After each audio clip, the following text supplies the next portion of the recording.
it sucks for your fantasy football team, but it's great for Jaguars fans, Brent. You're That's absolutely a good right. point. Yeah. Speaking of, we're going to talk a little fantasy football today. We haven't done this very much. Yeah. But we're going to talk a little about fantasy football. We have a guest coming on about it. And what I'm starting to wonder about fantasy football is, man, why didn't I do this a long time ago? Why could we be making a ton of money? I'm really good at this stuff. Let's not get about the addicting stuff. I'm just good at it. I mean, let's. There's a fine line between decent and good, but let's pump our brakes a little bit here. A lot of season left. You have one loss right now, okay? So let's relax. I do have one loss. It was by a couple points. Somebody had like a banner losing day. In fantasy football. Austin is undefeated. Oh, yeah. But somebody did have the most points last week. Yes, you did. In the league. That would have been me. Yeah. I'm bragging a little bit. I'm having fun with the fantasy football. It's going to come down to you and me. That's what it's going to come down to. Yeah. And I can't wait till we have this DraftKings guy on. And I want to see if you can hold up because I'm not going to lie, Brent. I'm bringing a lot to the table, all right? I'm talking GPPs. I'm talking cash tournament plays. I'm talking everything here. I got a feeling it's going to be a lot like when you and O'Halloran talk wrestling. Yeah, it's all right, man. No worries. But anyway, if you have some fantasy questions, yes, I can be your liaison. Good point. And at the very least. Yeah. And pass along. So we'll have someone coming up here at about 3:30. We're also going to go to Baton Rouge. Can we play a little Garth Brooks at that time for a little call in Baton Rouge? Not right now, Coos. Don't get worried.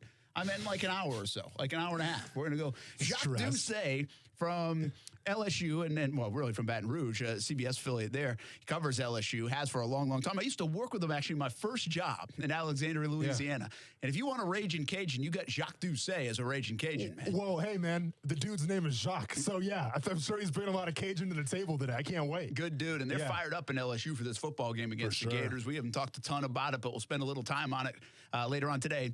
We also have another installment of our Wall That Says It All. Yeah. TV time again. TV meets radio. Mm-hmm. We're going to get into that a little bit later on, probably in the 5 o'clock hour. We've got a breakdown of really what happened, a visual one if you follow along on the social media platforms, but we want to be music to your ears as well, and you'll be able to understand it, we hope and think, that the breakdown on defense on a couple of big plays, and also the Gardner Minshew fumble with about 2.5 minutes to go. Mm-hmm. We break down that play, too. So let's begin with Jags news today, and that is Shad Khan talking about Jalen Ramsey. He was actually thestreet.com, I think it is, and we'll hear from Shad in a little bit and what he said, because I actually was very entertained by the interview. It wasn't just about Ramsey. Obviously, the Ramsey stuff is the headliner right now for this week. Mm-hmm. But he was talking about betting in football and stream services and not just network TV in football. I thought he had a lot of interesting comments to hear from Shad Khan from a business side of the NFL and not just on Ramsey. But that's the most prevalent thing right now is what's going on with Ramsey. He's on the football field again today. He practices 2 days in a row. The owner says he had a heart-to-heart with him. The owner thinks he's going to play on Sunday. Is that good enough for you? You think he'll play Sunday? Yeah, first of all, let me set the scene a little bit, though. So, yes, this article took place in thestreet.com, which is like a Wall Street website. You know, Jim Cramer's on there. Yep. A little disappointed that we can get that interview. You know what I'm saying? I mean, like, ESPN 690, we're the new kid on the block. I played with Shad Khan a little bit. I know Tony very well, obviously, through wrestling.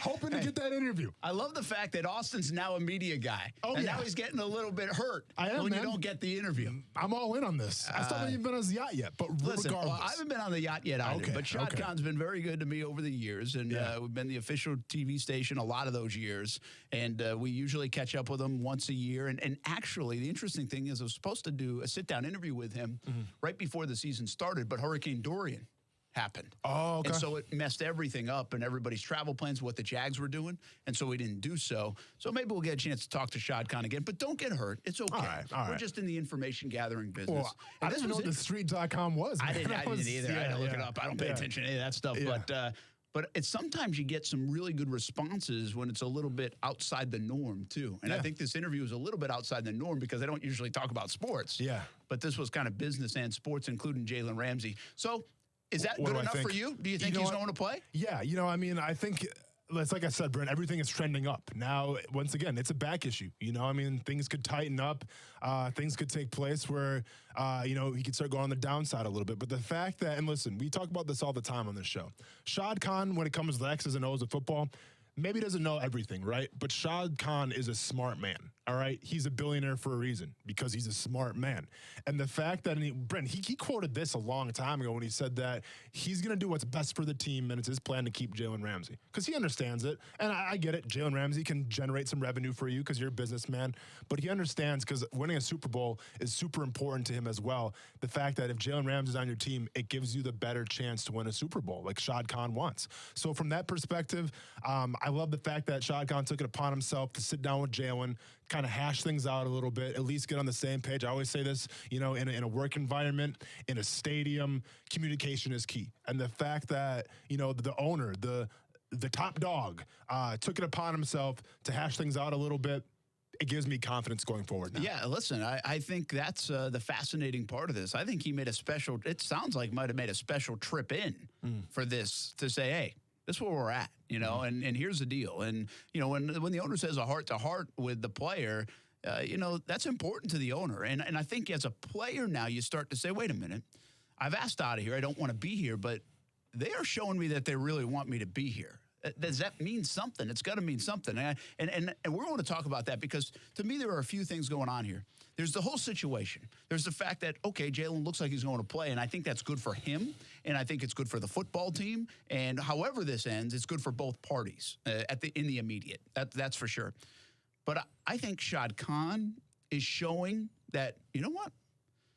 I don't know if people do question ownership or how good of an owner he is, or we don't usually rank owners and where they are. And I've always thought Shad Khan's a good owner. I mean, look at what he pours into the city and pours into the stadium and the ideas and where this organization is at. And they had a really good year in 2017. And some of the football stuff hasn't gone well, but I think he's put this franchise with an opportunity to succeed. And I think that's his job to do. But I think this also says, man, this is a good owner. Jacksonville, you got a good owner. If this situation he wants to step in the middle of and come figure it out, and both for player and for organization and for fans and for the future of the franchise and all this stuff. I also think we continue to say this, and we need to repeat it, that Doug Marrone has done a really good job throughout all this. I know they're 2-3 right now, so you got to get you got to step back and say, wait a minute, they're 2-3. How great of a job is he doing? Well, I'm talking about handling everything. These guys look ready to play. They don't look distracted amidst all of this. And he's had the back of the player, too, and Jalen Ramsey. He's saying, hey, man, I know we had that scuffle on the sideline a few weeks back, but I want you to be here. We're better with you, and I'm going to put my arms around you. What we really don't know is what's going on with Tom Coughlin and Dave Caldwell, because we haven't heard. And I think more specifically, people would say Tom Coughlin. We haven't heard from him. Mm-hmm. And so what I start to wonder now, Austin, is it appears from what people are saying, because they have said it. I've heard Marrone talking now. I've heard Shad Khan talk a couple of times on the topic, that Marrone and Khan are in alignment on this Ramsey stuff. Mm-hmm. They want him here. Yeah. What I don't know is if Tom Coughlin wants him here or not. I don't know. No, exactly. I mean, we can assume that he doesn't based on everything that's happened, but we don't know that. And I think it's unfair to say, no, Tom Coughlin wants to get him out of here and wants to try to trade him. And no, remember, the guy who asked for the trade was Jalen Ramsey. Yeah. It wasn't Tom Coughlin said, I want to trade this guy. Yeah. So that part we don't know, but I think we now start putting these pieces to the puzzle together and say, okay, Jalen wants out. We get it. But the owner and the coach say, we want you, man. We want to wrap my arms around you. We want you. We want to figure this thing out. We want you here for a long time. And that's where it is. And the fact that Marrone and Shad Khan are in alignment here and have had discussions with Ramsey, and the communication is open, the thing that you talk about a lot, I think that's a good sign going forward for potentially repairing this relationship with Ramsey. And it's really going to come back to his end. We know what the Jags now want from an ownership and a coach standpoint. What does Ramsey want will be the end game, maybe. And this is the thing that we've talked about before, too, Brent. Jalen Ramsey's going to make his money anywhere. He's one of the best corners in the league. He'll get that new contract wherever he goes, and that's obvious. But I think the genius of what Shad Khan is doing right now, this is a power play. He's showing how much they want to keep Jalen Ramsey. Because like I just said, it's not about the money. It's about what the money represents, and that's how much we want you. Well, if you can get the money anywhere you want, it's your job as an owner, as a front office, to kind of prove to that player that, hey, man, we appreciate you and we want you here. And then that's what a player's looking for. It's the respect factor. It's the factor that you want to be in a city that appreciates you. Now, don't get me wrong. There's been, I don't know, would you say maybe 40% of the fan base, maybe 30% of the fan base that's not in Jalen's corner right now? It's hard it to seems tell. to be going up. Whatever. But let's be honest, there is a group of people that don't want Jalen here anymore. Let's just say it felt split and divided. Let's just say it felt divided. Split seems 50-50. I don't know if that's what it was. It felt divided. And where we had the conversation earlier in the week was when he posed for that picture with Deshaun Watson and that got out, whether it was intentional or not, and I believe it was. Yeah. I think what happened then is a lot of those folks said, you know what? Screw this guy.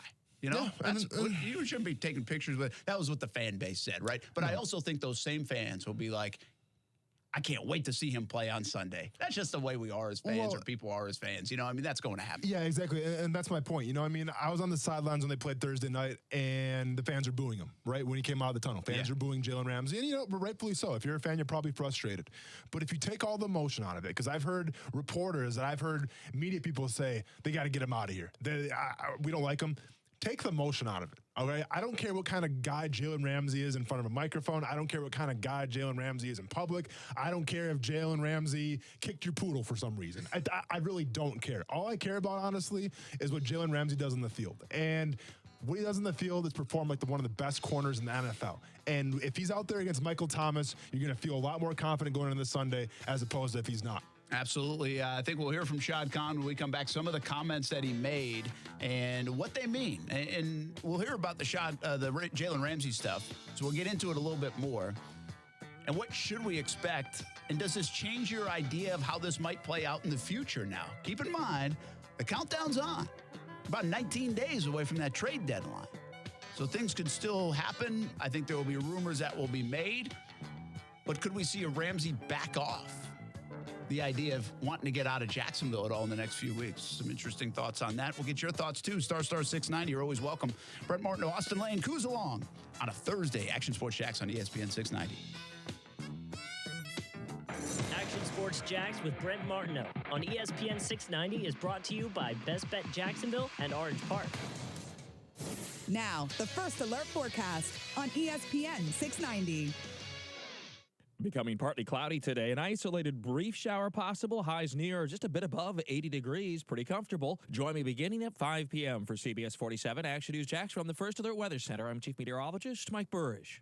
The Weather Center is brought to you by Beards Diamonds that guarantees you a $500 gift card if they can't beat anybody's price on a diamond. It's Dollar Down Days at Planet Fitness. Join through October 11th for just $1 down, $10 a month, no commitment. So check every couch, cup holder, and coin purse and find $1 before Dollar Down Days are done.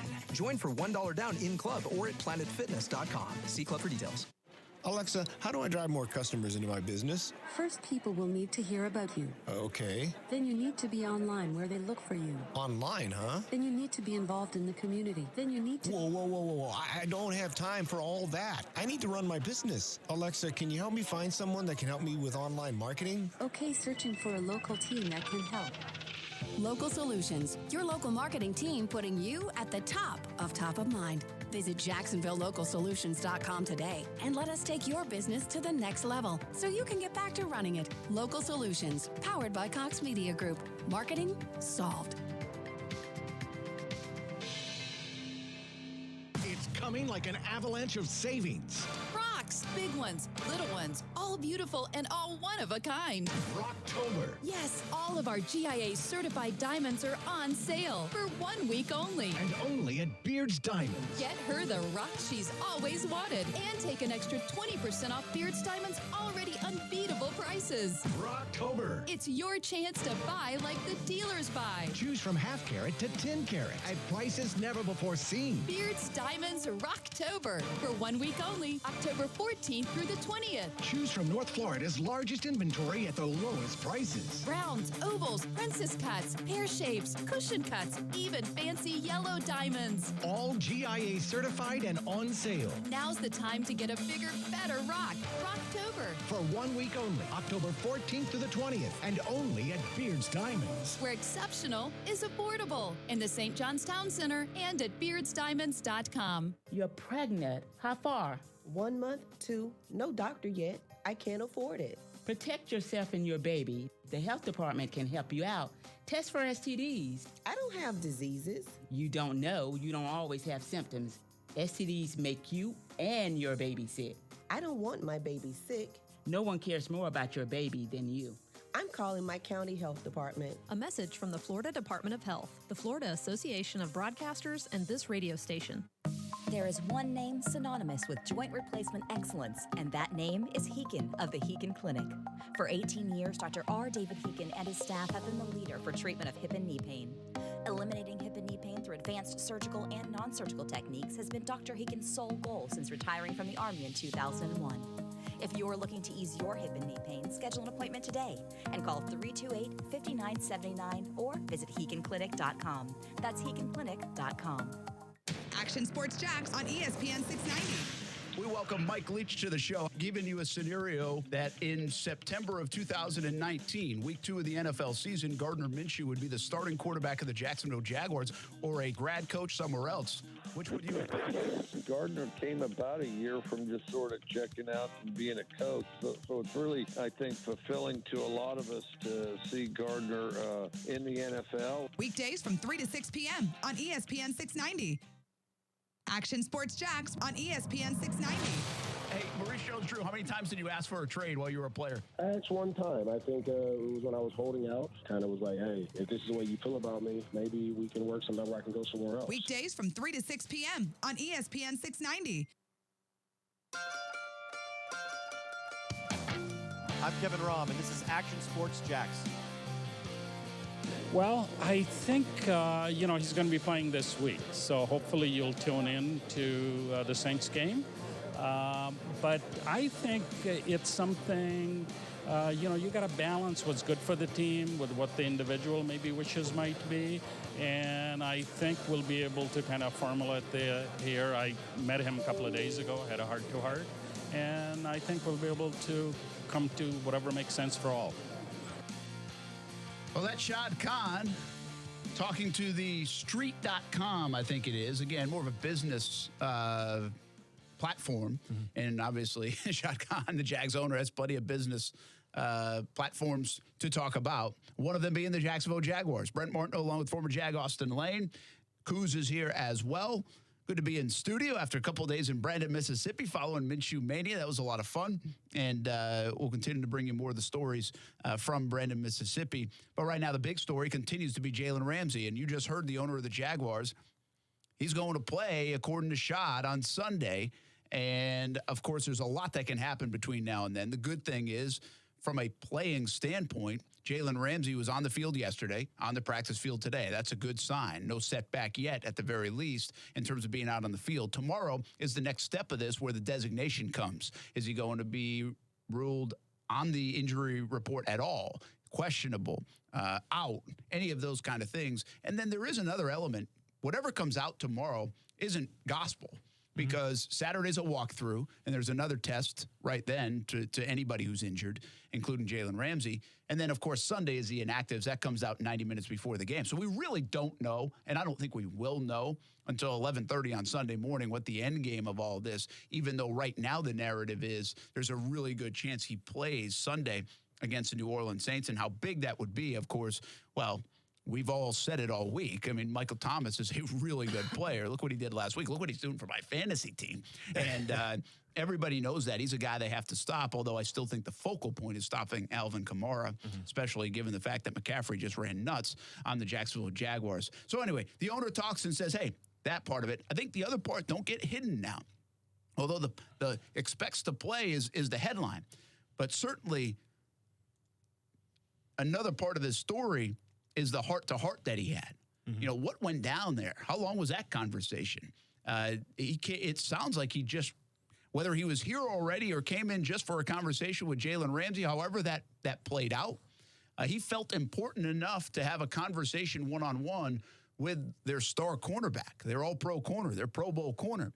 And amidst all that, I go back to what you said a long time ago when this first came out with Doug Marrone on the sideline and Jalen Ramsey on the sideline. And for 48 hours, we were saying, oh, it's a big rift between Marrone and Ramsey. And you just talked about the communication part. That bothered you the most is that they really hadn't communicated. Well, here we are. And you have Shad Khan having conversations with the football player. Almost feels a little Jerry Jones-like. But I just love the fact that he's putting himself in the middle of this. He knows it's that important. I've said it's important from a branding standpoint. I know how big 2-0 is for this football team in terms of getting the attention. Look at the last few weeks across the nation. People are talking about Minshew, but they're also talking about Ramsey. I love the sense that Shad Khan understands it. He gets it. He knows this is a big moment, and he's putting himself right in the middle of it. I think it's a very good thing for the Jags. Absolutely. And I can't give props enough to Shad Khan for what he's doing here, because if you look at it, and we're not sure what Tom Coughlin feels about the situation, right? Tom Coughlin's not been in the media at all, hasn't done any press conferences, and no one's asked the guy what he thinks about Jalen Ramsey. Now, all we know about that whole situation is the fact that Jalen isn't the biggest fan of Tom Coughlin, and I'm sure the feeling is mutual because, they kind of had a falling out a little bit. So props to Shad Khan for realizing, listen, maybe some of the guys that I hired, like a Tom Coughlin, maybe they're telling him one thing, like, you know what, we got to trade Jalen for what he's worth, get rid of him, he's a cancer to the team. But Shad Khan, being the businessman that he is, having the instincts that he has, takes it upon himself to go, you know what?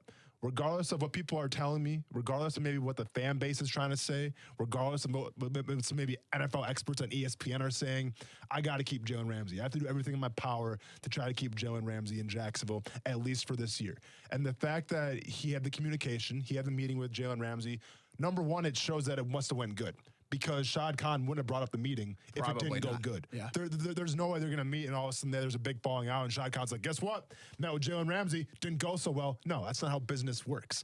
So from the standpoint where Shad Khan actually shared that information, that's a positive. From the standpoint that the owner of a football team is saying, we expect Jalen Ramsey to play on Sunday, that's a great sign as well. So it's like I said, all things are trending into Jalen Ramsey playing, and if Jalen Ramsey's playing, you have a better shot of winning a football game. There's a bunch of things here, and I'm going to go quick hitter with you. We just talked about Shad Khan. I think we both agree. This is a good moment for him. I really think so. I don't know how the fan base feels about it, but love your thoughts, by the way. Social media, check us all out. Chime in on Twitter and Facebook and YouTube.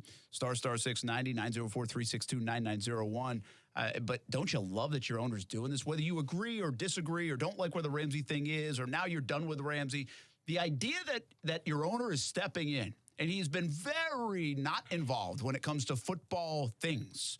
And I don't mean that in a bad way, by the way. Don't take that the wrong way. He has let the football people do the football things. And he has not overstepped any bounds. Not that he really has any. He's the owner of the football team. But you get my point.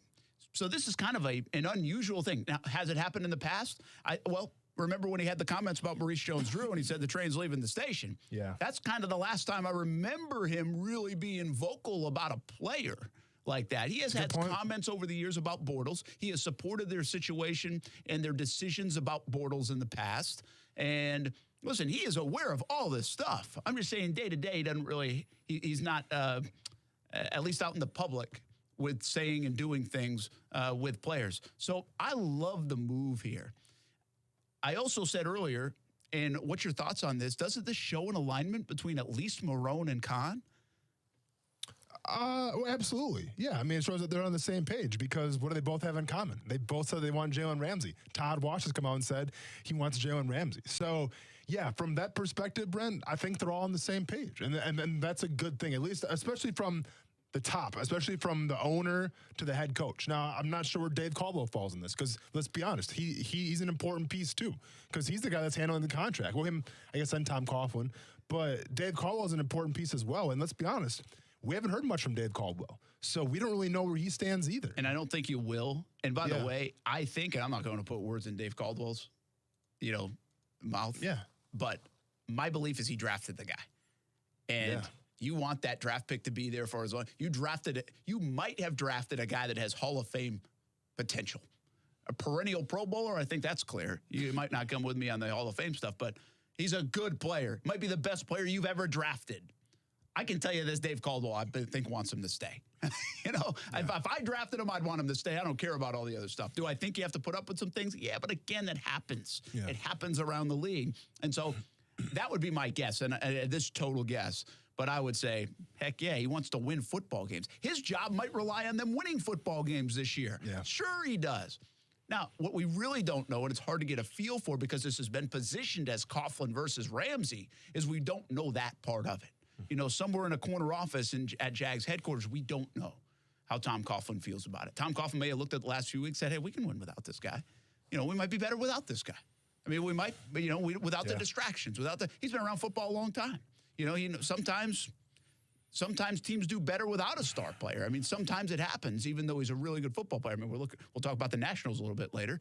For whatever reason, and I'm not saying Bryce Harper was a problem for that team, but for whatever reason, they've advanced now further than they've ever advanced. Good, yeah. So I don't know how he feels about it. I really don't know that part, but I know how Shad Khan feels about it, I think, based off what he said, and I know how Doug Marrone feels about it, based off what he said. What we also don't know enough of, now Josina Anderson just tweeted about this situation, and she's sometimes tied into these things, but national reporter, and she, for ESPN, and she tweeted, what did she tweet? She's always been pretty on point. She goes, and I quote, "I'm told Jalen Ramsey is still going to listen to his body, but nothing has changed about his stance." And this was tweeted at 12:36 p.m. today. Okay. So this was after the news of Shad Khan announcing Jalen Ramsey is going to play on Sunday came out. And the listening to his body stuff as well, that's fine. You have 72 hours before the game. I mean, you still have to make sure you check out and the back's okay. The hasn't changed his stance means they haven't rescinded their trade, request. And that's been pretty consistent with a lot of the national reports. Every time you see a report, it's he's going to do this and he still wants to be traded or still hasn't changed his stance or those kind of words. So he hasn't changed anything. What we haven't done, though, is heard from Jalen Ramsey. Jalen Ramsey did not talk again today in the locker room.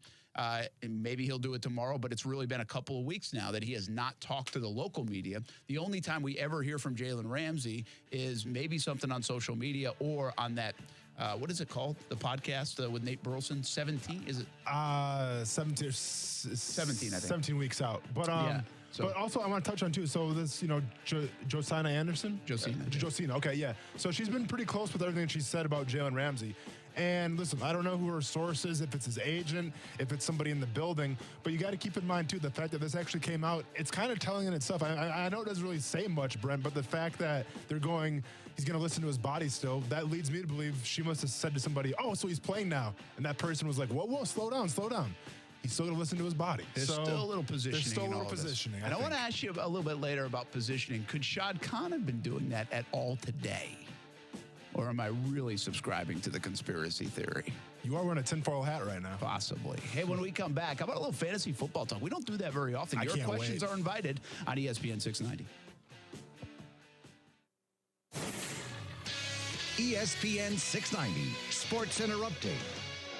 I'm Jake Mitchell. The NLCS is set with Washington and St. Louis battling out for the pennant after both teams locked up the divisional round last night. In the AL, the Yankees await the winner of tonight's Tampa-Houston Game 5. And bad news for tailgaters that don't attend games starting next season. Jags will warn people to leave 30 minutes after kickoff. According to Director of Communications for the Jaguars, Amanda Holt, this is to keep with recommended NFL security and fan code of conduct best practices. Speaking of the Jags, they are back home this weekend, and rookie sensation Gardner Minshew thinks that gives them the edge. We're glad to be back home for a game. It's a lot easier to start fast in your own building. We know the energy is going to be there, and we just got to jump out early. Stay connected with ESPN 690 while you're at work by listening on ESPN690.com. Best kept secret in tires is TireOutlet.com. Tire Outlet offers wholesale prices with premium service, and TireOutlet.com always has a safety-first focus. With locations throughout the First Coast, there's no need to go anywhere else for tires and service. Vida de Louis, a locally owned tequila right here in Jacksonville, wants to help our friends in the Bahamas. Hey, everyone, this is Austin Lane. And I'm Brent Martineau. Vida de Louis is one of the smoothest tequilas you'll ever taste. It's made in Tequila, Mexico, and shipped directly to Jax Beach. But Vida de Louis has friends all over the world, and that includes in the Bahamas. Help us raise money for the Treasure Key Relief Fund and Hopetown Rising. Check out Vida de Louis on social media and the website VidaDeLouis.com. 50% of all merchandise will go to these funds. Please help Vida de Louis help the Bahamas by going to VidaDeLouis.com. Hey, everybody, this is Brent Martineau. Family, food, and football. Renna's Pizza checks the box on all three. Family owned in Jacksonville for more than 40 years. Fresh ingredients every day. And your home for football all fall. Watch the games and dine in at Renna's 5 locations, or let Renna's help with your football get-together. A menu to satisfy the entire family's appetite. There's a Renna's Pizza near you. Marsh Landing, Bay Meadows, Argyle Forest, San Jose, and the newest location in Neptune Beach. Family, food, and football at Renna's Pizza. It is the home of the Action Sports Jacks Dream 18, and it can be your golf destination. The Golf Club at Southampton. Hey, everybody, it's Brent Martineau. The Golf Club at Southampton is where I play a lot of golf, and you can too. Enjoy your golf experience by calling 287-PLAY. Play some golf, watch some football, and oh yeah, food. They've got that too. Southampton has it all. Even a special tailgate catering menu. Give Lisa a call for your tailgate catering. 287-PLAY for tea times, football, and food at the Golf Club at Southampton. You know you'd like to add an $80 gift card to your wallet. Well, that's exactly what you can get this October at any of Tire Outlet's 9 locations. We're here to tell you about the Yokohama Fall Rebate at TireOutlet.com.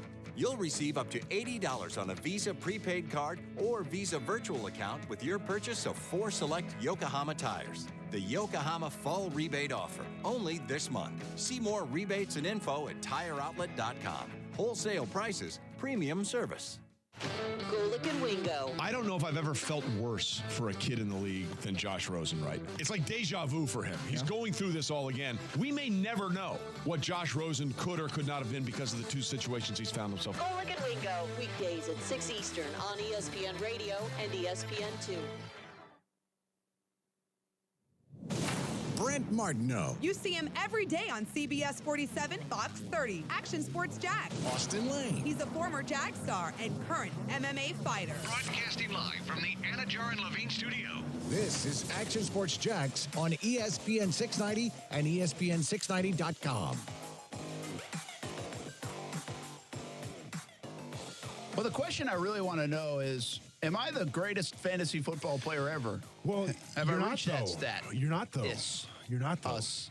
We are. I mean, I think combined, nothing that we can't accomplish, Brent. Very good. Right now, we're the kings of our league, at least, right? Yep. Well, you are. I am, yes. I'm like the prince. You are. Pauper, prince, whatever. I mean, there's a fine line. But yes, I am the king. I'll be careful here. I want to describe myself. Yes. Brett Martineau, former Jags player, Austin Lane, Coos as well. Action Sports Jax on ESPN 690 rolls on a Thursday. And we don't talk fantasy a ton. We did have a live fantasy draft, which, well, therefore, cost me the chance to draft because I auto-drafted. Yes. Yet I'm doing pretty well. You're not doing too It was shabby. not an intentional auto-draft, just to let everybody know, especially our next guest, who is a DraftKings NFL analyst, and it's Greg Ehrenberg. Hello, Greg. How you doing, man? Good. Thanks for having me on the program. I don't even know why you guys need me if you guys are the self-proclaimed best fantasy players in the world. Come on, man. You do this for a living. You talk to a lot of people. How many people say the same darn thing like I just said?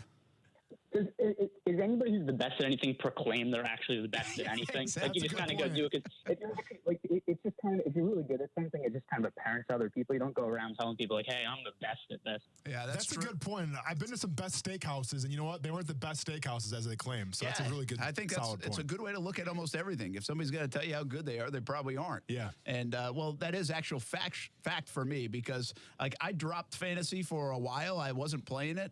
And then we started it up with this radio show. And just to let you know, Greg, I'm not afraid to tell you, I'm 4-1 here at the start of the season. Yep. Cool. Do you guys play daily fantasy sports on DraftKings also? This is where I come in, and this is where I'm the expert in here, Greg. And this is kind of like my TED Talk of the show. I've been waiting 7 to 8 months to talk some DFS, and we finally have a guy to talk with me. So I can't wait to get into this. Greg, he actually just said in the break, he's like, I'm not sure I've ever been more excited for an interview on the show. And we've had some fantastic guests, but you're obviously at the top of the list right now. Rare air. Yeah, I'm the best guest in the history of the show, no doubt about it. Well said. Well done. All right, go ahead, Austin. Fire away. Well, all right, Greg. So I've been having some pretty good success in DFS so far on DraftKings and whatnot, but usually how I set up my lineups, and it's kind of weird, I'm going to start out with this question, but it seems like defenses, especially in the GPP plays, are what, are putting people over the edge, whether it's been New England, whether it's Philly last week. I mean, going into this week right now, week 6, who do you like for defenses? Because I can't figure it out. Yeah, so one thing about defenses is there haven't been many slates in previous years like this year where defenses have just totally broken slates. Like we've had, it seems every week there's a defense that scores 1 or 2 touchdowns, and that's generally a little bit difficult to predict, and that's probably going to taper down a little bit. But one team that I do think makes a decent amount of sense for defense is the Denver Broncos at 3,100. The defense looked a lot better last week than it has in previous weeks. We know historically they've been really good, particularly at home. and they're going up against the Tennessee Titans. Like, we've seen Marcus Mariota be a very mistake-prone quarterback in previous seasons, and he's somebody who gets sacked a lot. He's somebody who throws interceptions. I think the Denver Broncos are only 3,100, relatively cheap, good salary savings, and also upside. I think they're a team that has potential to score a touchdown this week. And Greg, as far as this season's concerned, I mean, have you really seen a season like this so far, 6 weeks in, where usually you kind of got to pay up for that top defense now? Like we're talking about the Philadelphia Eagles or the Patriots. Well, they're not on the slate this week on the main slate, but is it kind of rare to kind of have to rely on those top upper echelon teams to spend some more money just to make sure your lineup is good to go? Yeah, so generally when you look at the most expensive defenses, it's usually a team that I don't really want to have all that much exposure to in previous years, just because defense is one of the more difficult positions to predict, because something like a shutout doesn't happen all that often. There's a lot of variance involved in that. And something like a defensive touchdown, which is worth a lot of points, that's also pretty hard to predict, because even if a defense is in a good spot, that doesn't necessarily mean they're going to score a touchdown. Like, they could hold a team to 10 points, and maybe they don't force as many turnovers or touchdown points during the game. So one thing I actually do like to look at is a little bit of the game script, where what is the opposing team? What do we expect them to do? Because to me, I always want to roster a good defense against an offense that I expect to have to pass during the game. Because if you look at passing, that's where a lot of the defensive fantasy points come from. So sacks, turnovers, so interceptions, that's all more likely to happen when a team is throwing the ball than if they're running the ball. DraftKings NFL analyst Greg Ehrenberg with us here on Action Sports Jacks on ESPN 690, Thursday edition, getting you ready for your fantasy lineup. Got a football game tonight. In fact, the Giants and the Patriots. Maybe talk a little bit more about that one in just a moment. But, Greg, what about all these young quarterbacks that are doing well? And, I mean, from the Kyle Allens to obviously Minshew Mania right here in Jacksonville, all these young players that some people didn't even expect to even see a rep, and now putting up numbers, especially a guy like Minshew. You almost have to buy into him, right? Yeah, and even for DFS this week, I think this is a pretty good spot for Gardner Minshew. He's only 5,000 playing at home against the Saints. The pass defense has not been particularly good this year. The run defense hasn't been particularly good either. So I think that Gardner Minshew makes for a pretty good value play. And then also look at somebody who, for him to throw to DJ Chark, that's a really good stack combination. And you could even stack Minshew with Leonard Fournette, because there's only 2 running backs in the league that are basically in on every single snap. And that's Leonard Fournette and Christian McCaffrey. Now, Fournette hasn't been nearly as effective as McCaffrey on a per-play basis. However, there's a lot of value and a lot of floor in a DFS player when we know they're going to be involved in the run game, they're going to be involved in the pass game, and they're going to be in the red zone on basically every single play. So Fournette in a plus matchup, I think that he makes for a very safe play and definitely in play for cash games. Greg, when we're talking about GPPs, it's all about the value. It's all about finding those sleepers. And 2 guys I'm keeping an eye on. And listen, I know it's always sexy to target, like the high over-unders, the KC versus Houston, Arizona versus Atlanta, San Fran versus LA. Those are going to be high-scoring games. You're going to get your points. A game that I kind of have my eye on a little bit for a big-time sleeper, I'm going Miami and Washington. And a guy by the name of Kenyon Drake, who, for the most part, when you play DFS, he's going to break your heart. But every single year, it seems like he has that one breakout game where he puts together like 2 or 3 touchdowns and takes you over the top. Is that going to be the game this weekend against Washington, Miami? Someone's always got to go. Do you think Kenyon Drake can get it done as a sleeper?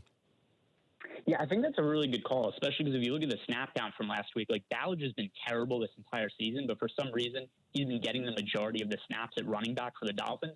But last week, he only played a handful of snaps. It was actually Kenyon Drake played 28 snaps. He led the team. So I think we're going to see an uptick in usage for Drake going forward. And the other thing to consider also is that this is a really winnable game for the Dolphins for the first time all season.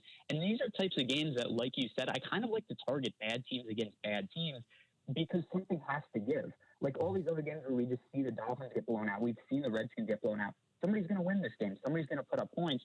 And I think that Drake is somebody who's actually shown potential as a fantasy option in the past. We've seen him be effective in the pass game. And he's such a cheap price, only $4,400 on DK. With the roll on the rise, I like him a lot as a low-owned play. And then speaking of another low-owned play that I like a lot this week, and listen, I was the guy last week that was saying Will Fuller's going to go off, and he finally did. Although I was kind of talking him up week by week, I'm finally glad Will Fuller. You're saying you want Greg's job is basically what you're saying. Not even close, man. I'm just telling where I'm coming from. This week, I'll tell you who I have my eye on. You know, Sam Darnold's coming back to New York right now, and this is another boomer bust type of player, but I feel like it's a player that's going to help you win those big GPP tournaments. And we're talking about Robbie Anderson. I feel like Robbie Anderson is due for a breakout game, going against Dallas, who has been susceptible a little bit, in the past game, and especially if you want to stack it, man. I know it sounds crazy, but also go with, the Jets back with Le'Veon Bell, who are probably pulled pretty good values on your website right now. Yeah, so at 6,400, Le'Veon Bell certainly makes sense because we saw him play really well in week one in a fairly tough matchup against the Buffalo Bills, and then he's dropped off a little bit the last few weeks, but just because the Jets have been so inept on offense, and it's been hard for them to get anything going. But Le'Veon Bell is going to be in on almost every snap also, so he's going to be involved in the run game, he's going to be involved in the pass game.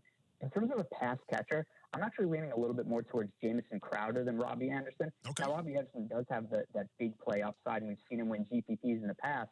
But if we go back to week one, the 1 week where we had Sam Darnold healthy, Jamison Crowder was targeted 18 times. That's the most targets any wide receivers had the entire season. Now, he didn't do a ton per catch. He had 14 catches for 99 yards. But since we get a point per reception, those 14 catches, those double-digit targets that I think we could see from Crowder again, that's really valuable for DraftKings.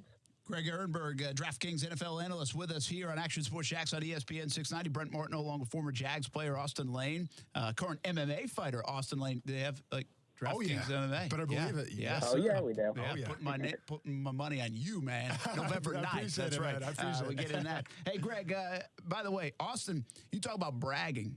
Austin said, he's kind of cheap guy. He doesn't play like the big ones sometimes. He plays like all the time on DraftKings. Yeah, I do. But doesn't play the big ones. And he thinks last week, what do you have, like 300 points, you said? So on DraftKings, I had 280. 280. Yeah. If he had like opened up the wallet a little bit, would that have been like some big bucks?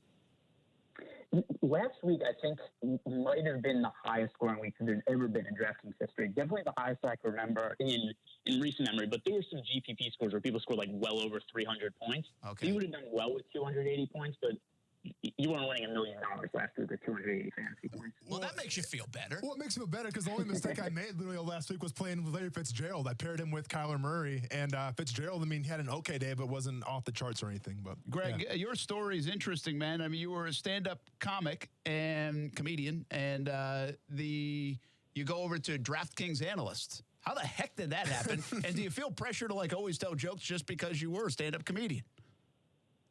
No, because I never self-proclaimed to be the best stand-up comedian in the world. I was more maybe number 3 nationally. Like there was no point where I was telling people I was the best in the world.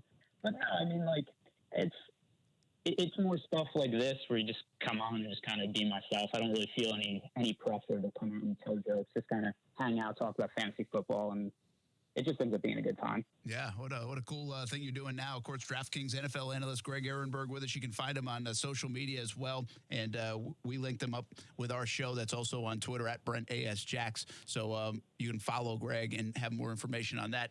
Austin's got one more for you before we let you go. We appreciate you hanging out with us on Action Sports Jax on ESPN 690. All right, Greg, so let's talk about the tight ends real quick, and I feel like it's been kind of hard to find a lot of value this year at the tight end position. We had an analyst from Tampa Bay call in months ago, told me to grab O.J. Howard every single time, and we've seen how O.J. Howard has treated me in my DFS lineups this year. It hasn't been good, spoiler alert. But my question to you is this a slate this week 6, where you got to pay up, you got to go with Kelsey, maybe Ertz, maybe Kittle, just because there's not a lot of value there at the tight end position? So let's see how the KC situation ends up with their wide receivers, because Tyreek Hill could be back this week. Sammy Watkins is still questionable to play. They could both end up playing. They could both end up sitting. If we're in a situation where both Hill and Watkins sit, then it seems almost inevitable that Travis Kelce can end up getting just a ton of targets in what should be the highest scoring game of the week. So that's a situation where I think you almost have to roster Kelce, particularly in cash games. If both of them end up playing somebody else who I think makes a ton of sense is going to be Austin Hooper at 5,000 against the Cardinals. The Cardinals have been really bad against tight ends this year, by far the worst in the league. They're allowing the most fantasy points to tight ends.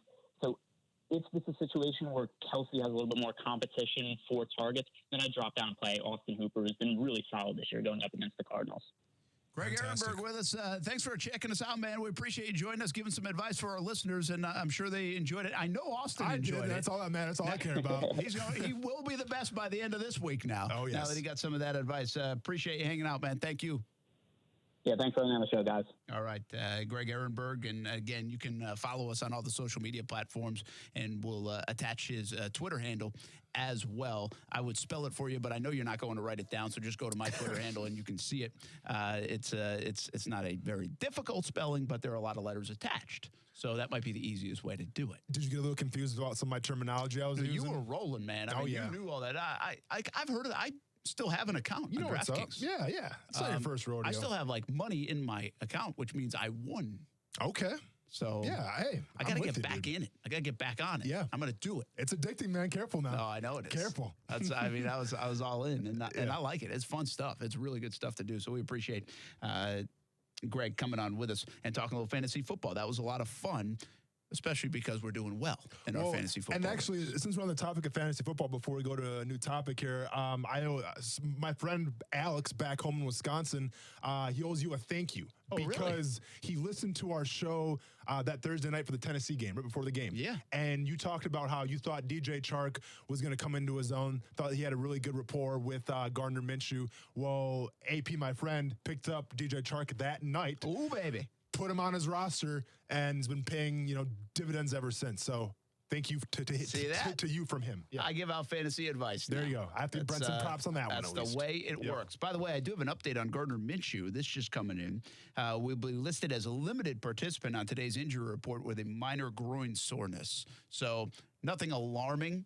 But that is new news out of Jags headquarters, that limited participant today in practice for Gardner Minshew. Of course, last week he was limited during the Wednesday practice because of the knee injury. Mm-hmm. And you know what?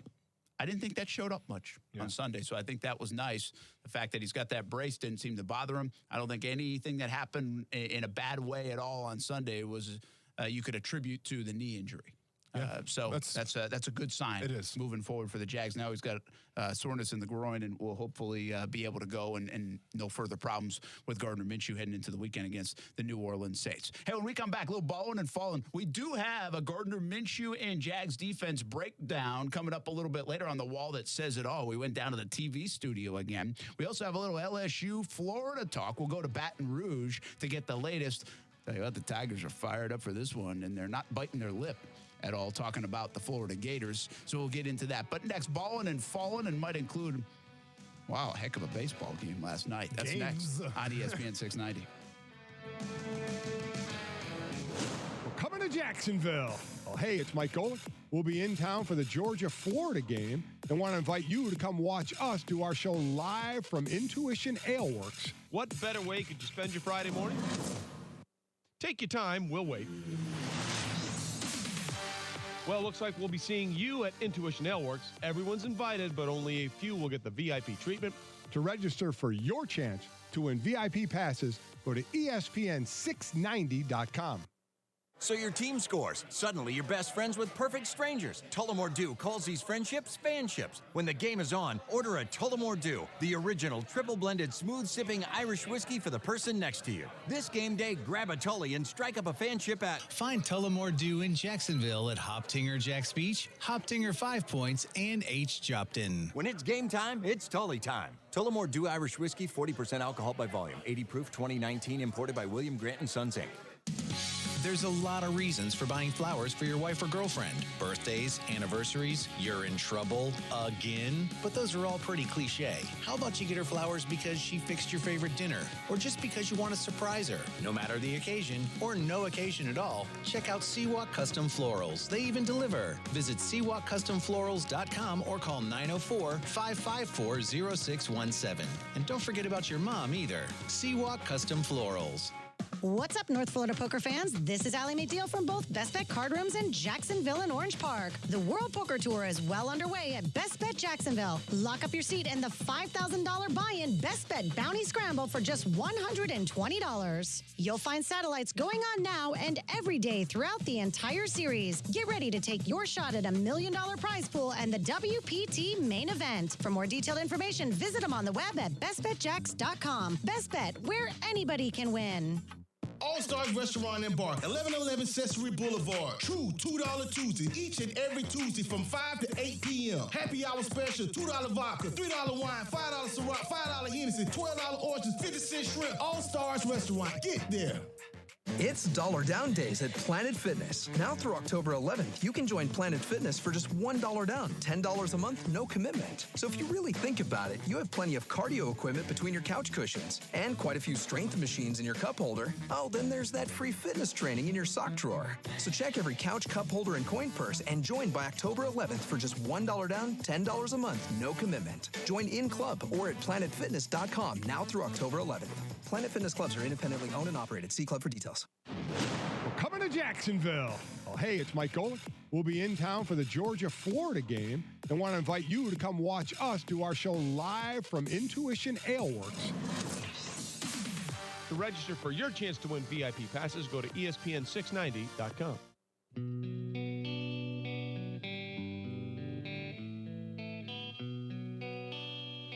Hey, this is Dennis Anderson, the driver of Gravedigger Monster Truck, the baddest monster truck in the land. You're listening to Action Sports Jax on ESPN 690.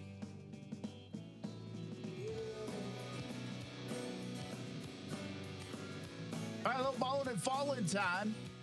Before we hit the top of the hour, once again, we'll talk a little Gators and LSU down to 4:30. We'll go to Baton Rouge, and that's a big one. Yeah. On Saturday. It's almost a bit of a mulligan feel for the Gators, so we'll get into that. And you take us down to the wall that says it all and break down some of the Jags defensive plays and also a Gardner Minshew play. We just told you before we went to break, Gardner Minshew added to limited in practice today. So it added to the injury report with soreness in his groin. Doesn't seem to be a major thing, but they got to add everything. And they did that today. So that's 2 weeks in a row. He's been a little bit limited in practice. Didn't seem to impact his play last week from throwing the football around, 374 yards, his most prolific day as a passer in the NFL. Did have the fumbles, but I don't think we'll blame that on limited action on Wednesday last week and also a knee brace. Today, it's the groin, so we'll see where it goes the next few days. We're obviously keeping an eye on the Jalen Ramsey situation, although right now it's a good one from a playing standpoint. He's been on the field Wednesday and Thursday, and owner Shad Khan said today he expects him to play on Sunday for the Jaguars after they had a heart-to-heart, although Josina Anderson says he's still monitoring the back, and his stance hasn't changed in terms of how he feels about the organization and wants out of Jacksonville. That trade request still stands as of now for Jalen Ramsey. All right, ballin' and fall. We had a couple big-time baseball games yesterday. So ballin', this isn't baseball related. This is Mark Ingram related, and not the Mark Ingram from Baltimore. I'm talking about the Mark Ingram, the athletic director from Alabama Birmingham. Little background real quick. Mark Ingram came from Temple. It was his idea to get real owls as mascots for the Temple University. Well, do you know what the University of Alabama Birmingham's mascot is? Alabama Birmingham. Dragons? Blazers. But same thing. Yeah, they have a dragon for their logo. I should have known that, by the way. So Mr. Mark Ingram took it upon himself to find a Komodo dragon for their mascot. It's a funny story. It's all over Yahoo Sports.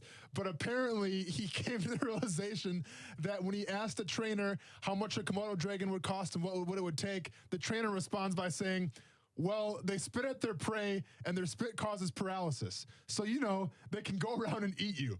So this is a bad idea, especially if kids are getting involved. So Mark goes on to say in the story, children getting spit out and paralyzed, eaten, and potentially all by the Komodo dragon. I thought it seemed like a great idea, but apparently it's not as good of an idea as I once thought. So unfortunately, like they had to decline the Komodo dragon as their live mascot. Smart move, by the way. That was a good decision. Yeah, I think so. That could have been a disaster. Well, hey, the balling's easy for me, man. Yeah. I mean, Howie Kendrick got it done for the Nationals. Yeah, I'm not a Dodger hater. Absolutely not. They've been in the World Series the last couple of years. They've got a fantastic team. And there's many respects I would love to see. I'm not rooting for the Dodgers, Yankees, but I wouldn't even mind seeing from a baseball standpoint like the Astros, Dodgers. Yeah. Really got two really good teams. On paper, I think they're probably the best teams, quite frankly. But I love the story out of Washington. I like the Nationals. I like what's going on there. I thought that was kind of cool. And Howie Kendrick's a West Nassau guy. And it goes back to whatever – I've said this before. For some reason, we just don't celebrate our local guys and local baseball players and all these players that have been to the bigs, and Howie Kendrick's probably one of the most forgotten ones, quite frankly. You know, people don't even know that. Like, you have to remind people that he went to West Nassau. And maybe that's a little bit on Howie, too. I never just say, hey, it's all our fault. But it's good to remind everybody that he's had a nice career. He had an unbelievable September. I remember seeing a couple weeks ago stats on his September, and I think he hit like 422 or 444 or something like that. But comes up in a big spot, hits the home run and the grand slam, and sends the Dodgers home, much to the surprise to many. The Nationals finally get it done in the postseason. Yeah. And the narrative we've been sharing is, how did they do this? And Bryce Harper's not a part of it. He goes away, they win. Crazy. Yeah. I'll tell you what, man. I mean, good for the Nationals, but at the same time, I absolutely want to violently vomit when I look at the national, pennant right now. You got the St. Louis Cardinals, who I can't stand. Yeah. I had to deal with them, those fans in Murray State, Kentucky, and then you have the Washington Nationals, the team that beat my team in the wild card. The Brewers are up and everything. Hader comes in, supposed to be a 1-2-3 inning. Nope. So, like, from that perspective, I'm on board with American League, man. Let's go Yankees. Let's go Rays, and hopefully something works out. You better get that out of here. I'm just saying, man, I don't want to see the Cardinals or Nationals win. Like, I'll do what I do to the kids if they say, let's go Yankees. You go to your room. Oh, this is my room. I'm in it right now. Only room I got. I'm getting back on the road then. I don't even have an office here. We'll do a little falling next on ESPN 690 and talk a little more baseball, including Rays, Astros. Yep. Who do you like tonight? Want to hear something crazy? Last month, our friends at Arlington Toyota offered prices up to 50% less on remaining 2019 Toyotas. Want to hear something really crazy? Arlington is extending the sale. The 2020 Supra Sales Event has been extended at Arlington Toyota. So come in today and pay up to 50% less on remaining 2019 Toyotas. That's up to 50% less on remaining pre-owned 2019s. Looking at a 2019 Toyota CHR, it's not $22,660. Now it's only $17,988. That's $17,988 for a pre-owned 2019 Toyota CHR at Arlington Toyota. How about a Toyota Tacoma? It's not $29,635. No way. It's just $23,888. $23,888 for a pre-owned 2019 Toyota Tacoma at Arlington Toyota. Plus, you get Arlington's $5,000 Advantage Club and even a national lifetime warranty with unlimited time and miles for new purchases. Shop Arlington Toyota today, 10939 Atlantic Boulevard, or online at arlingtontoyota.com. Visit arlingtontoyota.com/super savings for offer details. Hey, everybody, this is Brent Martineau. If you've received a letter from the IRS and can't pay them, things can get bad quickly. The IRS can seize your bank account, garnish your wages, and place liens against everything you own. If this is you, contact J. David Tax Law, a local firm right here in Jacksonville. Your first step to stop IRS harassment is a no-cost consultation. They explain exactly your options and how they will resolve your tax issue. Only highly experienced tax attorneys will represent you, and fee payment plans are affordable for everyone. Get the protection you deserve. Peace of mind is only a click or phone call away. The fastest way to get started is to call 904-507-4777. 904-507-4777. Or online at jdavidtaxlaw.com. The number again, 904-507-4777. Or online at jdavidtaxlaw.com. All right, it's time for some straight talk. You wouldn't pay $100 for seats to a baseball game where you can get the same seats for $50. So why pay more on your wireless when you can get the same 4G LTE networks for up to half the cost? For $45 a month, get our unlimited plan with 25 gigs of high-speed data from Straight Talk Wireless. No contract, only at Walmart.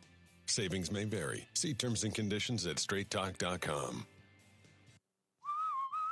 Cooler weather is around the corner, and our free AutoZone Loan-A-Tool program is here to help you get your car in shape for those fall drives. You can choose from over 100 specialty tools, borrow the one you need, and get the job done right, all while saving precious time and money. And you can save even more with great deals every day on STP oil, starting at just $16.99 for a 5-quart jug of STP conventional motor oil. Visit us at AutoZone.com and start the job fast. Deposit required. Restrictions apply. Get in the zone, AutoZone.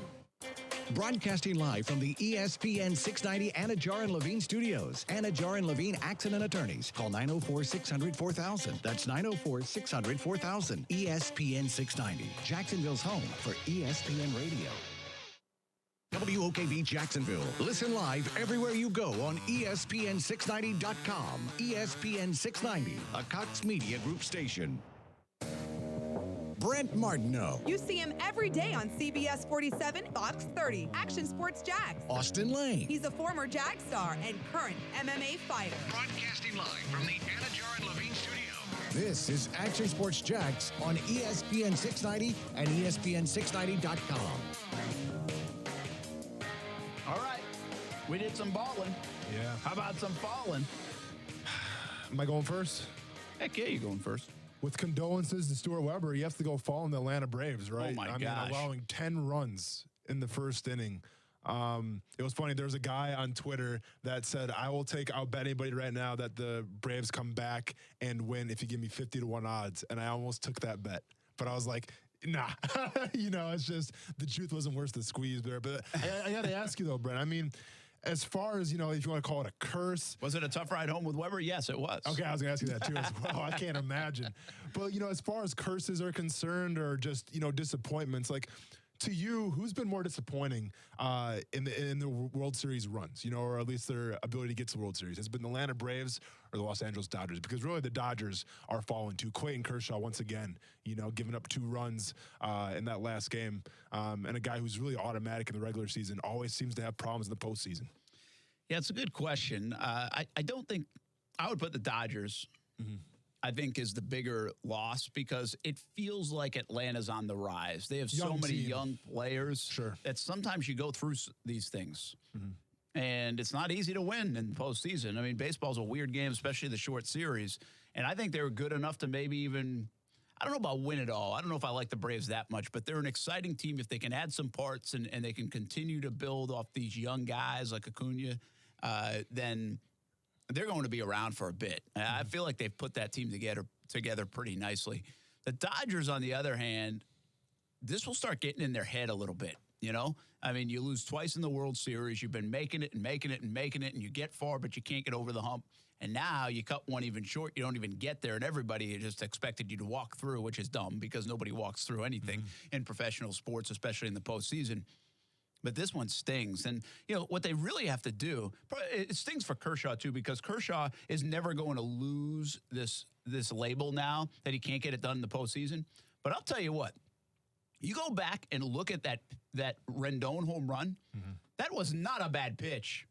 Yeah. Go look at that pitch. I couldn't believe it because we were driving, so I didn't see the highlights until later, and I couldn't believe that was the pitch that he hit out of there. Now, the pitch to Soto, that was just right down the middle, and he just crushed it. But I feel a little bit for Kershaw. He's such a good pitcher. I mean, he's one of the most dominant pitchers of this era, and he will not have that postseason success to put him amongst the all-time greats. That's usually the one that gets you over the edge. Yeah. And so I think the answer to your question is simply the Dodgers. And Roberts did not manage that game very well, in my opinion. Not Kershaw. Go ahead. Put your best guys in. We talked about that the other day. But I just don't understand how you can leave Jansen in the bullpen. I understand that he's been struggling, and he has struggled. But Kelly was out there, gave up second and third. They intentionally walked. That's when you got to make the move. And you just die with the guy on the hill that you guys said to close the game out or is supposed to be your best guy in the bullpen, and then yell at the front office after that if it doesn't work out.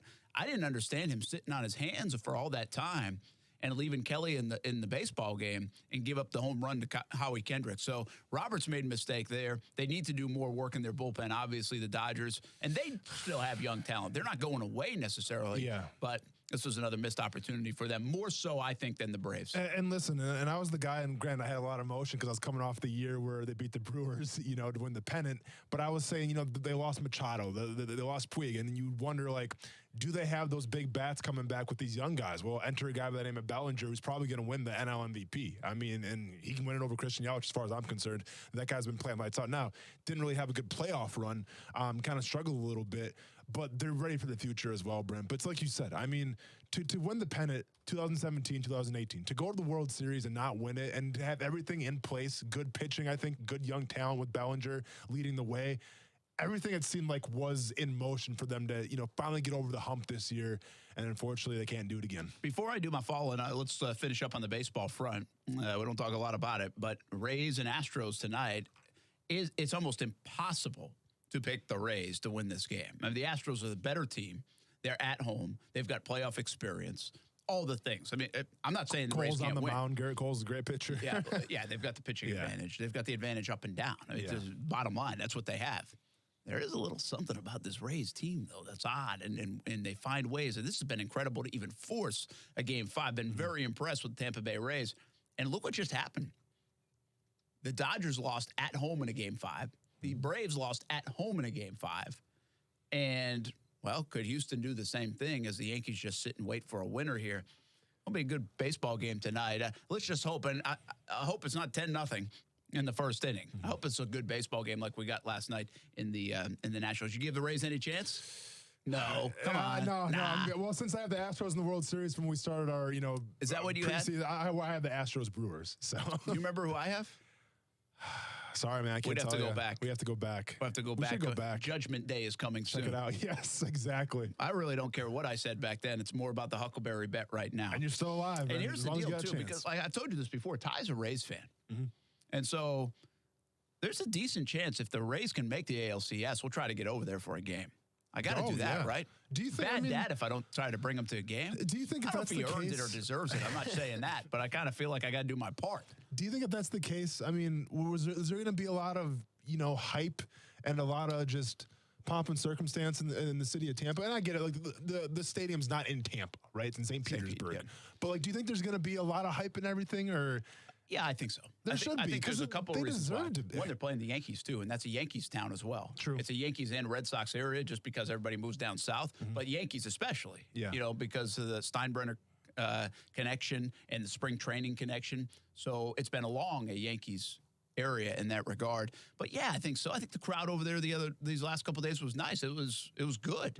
It wasn't 60,000 people. It's not going to be that. But yeah, man, people love a winner. There's a buzz. People like a reason to celebrate, party, feel good, talk about it at the water cooler. It probably doesn't make up for the way they've been as a fan base in Tampa, whether it's the organization, whether it's the city, whether it's the stadium, whether it's whatever. They haven't been great. I mean, I go back to a few weeks ago when they got 8,700 people and they were playing the Red Sox and they were tied for the wild card in the regular season. And I know it was a Monday and I know it's a long season. But if you're in the middle of a wild card chase, you're playing the Red Sox, who's a good draw, even though they were out of it, and you're in the AL East, and you should be proud of that baseball team, what they've been able to do, even if they played in a parking lot. Yeah. You should be going to that game, I would think. I was a little surprised and disappointed at that result, and maybe that's a reaction to all the talk about the Montreal stuff and where this thing might lead from the ownership group. I did joke about this. If the Rays and Nats can get to the World Series, I think they should just play that in Montreal. Just neutral site it to Montreal. Just 7 straight games in Montreal. I mean, why not, right? I mean, you got the connections going wild with that's where obviously the Nationals came from, that's and now point. it might be where Tampa's going. It's not bad, but don't forget though, man, it is hockey season now, and the Montreal Canadiens. They might not show up either. People might not show up to that one. Okay, so my follow-on is this, and we haven't touched this topic, and probably won't touch it to the point we could. I think some shows could spend an hour on it. But it's more, is the NBA fallen right now with all this going on with China? Yeah. And I have to fully admit this, man. We're talking football all the time. We're engulfed with the Jags and Minshew mania. And I have done some work on this story, but I'm not an expert on this story. And I'll keep it out of the political realm. But from my view, this seems like it's all about the mighty dollar when it comes to the NBA. And it's an interesting stance because they've been very vocal about a lot of different things, whether it's political, social, anything else. And by the way, at times you applaud that. They've been a very vocal league about a lot of social topics. Yeah. But now it seems like they are kind of clamming up because there's a lot of money to be made over there in China. And so you're seeing this, just this collision of ideals, stances on issues, and the buck. And that's really what it is right now. I don't know how it shakes out. I don't know how it ends. Is somebody going to have to make a big stance with China in the NBA? Is that Adam Silver? Is it players? It's a fascinating discussion from the folks that I've heard discuss it and kind of watching it from afar. I really just don't know the right solution at the time. It's a muddy situation for the NBA. It really is, and especially since it involves Houston, because there's a reason why when they go like the alternate jerseys, the Houston jerseys in Chinese, because of Yao Ming. Like there's a direct pipeline from China to Houston because that's where Yao Ming is the biggest Chinese player to ever come out of that country. And the fact that he went to Houston, they had that pipeline set up. And the owner comes out and kind of speaks his mind a little bit. And now we're here, Brennan. You're absolutely right. The NBA is very liberal in taking sides, and talking about what's right or what's wrong, or at least just having opinions. And that can make the NBA great, which it has been. I mean, I think viewership has never been higher. Hype has never been higher. This offseason's been absolutely crazy. The NBA Finals is kind of crazy with Kawhi Leonard winning it for Toronto. Like, they have everything going for them right now. But at the same time, if you try to start to silence your guys a little bit and try to explain their narrative of like, hey, we need you to say this, we need you to say this because, there's some extra money to be made here. Listen, I understand it's a business first, but what makes the NBA so great is you have free thinkers. You have guys that aren't afraid to speak their mind. Whether it's right, wrong, or indifferent, guys can speak their mind. And sometimes when it's wrong, people call them out on it, and rightfully so. But I'm just saying, if you're Adam Silver, if you're whoever running the show right now, you got to be careful of how much you censor your players. Is it inevitable that this becomes a political topic? I think President Trump just jumped in a little bit on it recently. I actually was waiting for it. It hadn't happened. Yep. And then he jumped in on Steve Kerr and obviously Popovich, and they've been very vocal. And again, I'm not turning this into a political discussion, but they have been. They've been very vocal at times on about the president, about issues, about all different things. And so where does this become, or already is it, a political conversation? What we saw with the NFL and President Trump, and that happened, is the NBA going down that road here. But not only that, add China to the mix. Yeah, it's absolutely going down that road. Just watch any press conference the past 2 days of what's transpired. CNN was trying to talk to Russell Westbrook and James Harden about it. They said, what are your thoughts about those situation? And an NBA executive basically came in and said, we're not talking about that right now. So they kind of censored Harden Westbrook's take on it. So it's absolutely going political because the media that covers it is going to make it political. It's going to be the story that's going to lead off the headlines for the NBA for the next 2-3 weeks at least. So it's absolutely going to go political. And the question is what the NBA does and how they handle it. Yeah, you say that too. All the stuff you just said is right. The NBA is on this enormous upswing. It's on a big uptick right now. It feels like it's the fastest growing league out there. It's not catching the NFL at the moment, but this could be a major hiccup in that growth and maybe getting some divisiveness between fans because once you bring the political part in and just the dollar in general, one of the big advantages the NBA has that the NFL does not is its ability to be global. And worldwide. The NFL, okay, they're trying to get to London. They're trying to get to Mexico, but they're not. They're not like that. I mean, China, I heard a stat. I think I was listening to Golick and Wingo. I was right here on ESPN 690. And I think in their discussion of it, they said the ratings in China for the NBA are better than they are in the United States. I believe it. Yeah. I mean, that puts it in perspective. I had no clue on that. I did not realize that. Yeah. I mean, that is enormous. Well, and it's like I said, it's the hot sport right now, and Yao Ming was a big pioneer for that country, and they saw how Yao Ming was treated, and he was treated like royalty here. I mean, we were in awe of Yao Ming. Like, you remember, like, Shaq was the big deal. Well, Yao Ming was like this larger-than-life type of player, So, yeah, there's the pipeline there. And you got to remember, any kid with a basketball and a peach basket, if you will, can play basketball. It's not like football where you need a team. You got to have the pads and equipment. Any kid can play basketball. And basketball around the world, soccer is going to be king, but basketball is slowly growing to that second worldwide phenomenon. Yeah, absolutely. Hey, we're going to take a timeout. One more thought. When does LeBron jump in on this? Has he? Not that I know. I haven't heard him yet. He's gonna. I'm sure he's gonna mince his words carefully and choose what he's selects to say. But he'll say something. Yeah, you'd think. I mean, he's been pretty vocal on a lot of things as well. So puts the player, and that's the other part of this, is the players are in a different position than a lot of the actual leaders of the NBA and organizations. The players are the ones that go over there and make a ton of money. But this is the problem, too. This didn't start with the player. This started with an NBA executive in Houston. Yeah. Really interesting situation to keep an eye on, especially as we get set to tip off the NBA season. And all offseason was a big talk about just how new and great this league is. Basically 2-on-2 matchups all across. The West is as dynamic as you can get. And now this kind of mars the start of the NBA season. We'll get back to football when we come back. A little talk about the Jaguars and more of what Shad Khan had to say. It wasn't just about Jalen Ramsey. That's coming up next. Action Sports Jags with Brent Martineau on ESPN 690 is brought to you by Best Bet Jacksonville and Orange Park. Now, the first alert forecast on ESPN 690. Becoming partly cloudy today. An isolated brief shower possible. Highs near or just a bit above 80 degrees. Pretty comfortable. Join me beginning at 5 p.m. for CBS 47 Action News Jax from the First Alert Weather Center. I'm Chief Meteorologist Mike Burrish. The Weather Center is brought to you by Beards Diamonds that guarantees you a $500 gift card if they can't beat anybody's price on a diamond. Shop the 904. We're local, you're local, shop local. This holiday season, shop local retailers right here in the 904. When you shop local retailers, you're making an investment in our own community. When you shop locally owned businesses, most of the money you spend with them stays right here in our community. Locally owned and operated businesses give our community character by offering unique options for shopping and dining. They are a big part of what makes living in the 904 so great. Shop the 904. Local businesses are also the ones who give more back to the community by supporting local charities and sponsoring your kids' sports teams. This holiday season, when you shop the 904, you're also giving the gift of helping your local community stay unique. Sure, it's tempting to try to save a few bucks shopping the giant online or national retailers, but those few bucks you save would do more for our local economy if you shop local. Shop the 904 and help keep our community unique. Shop the 904. Powered by Cox Media Group.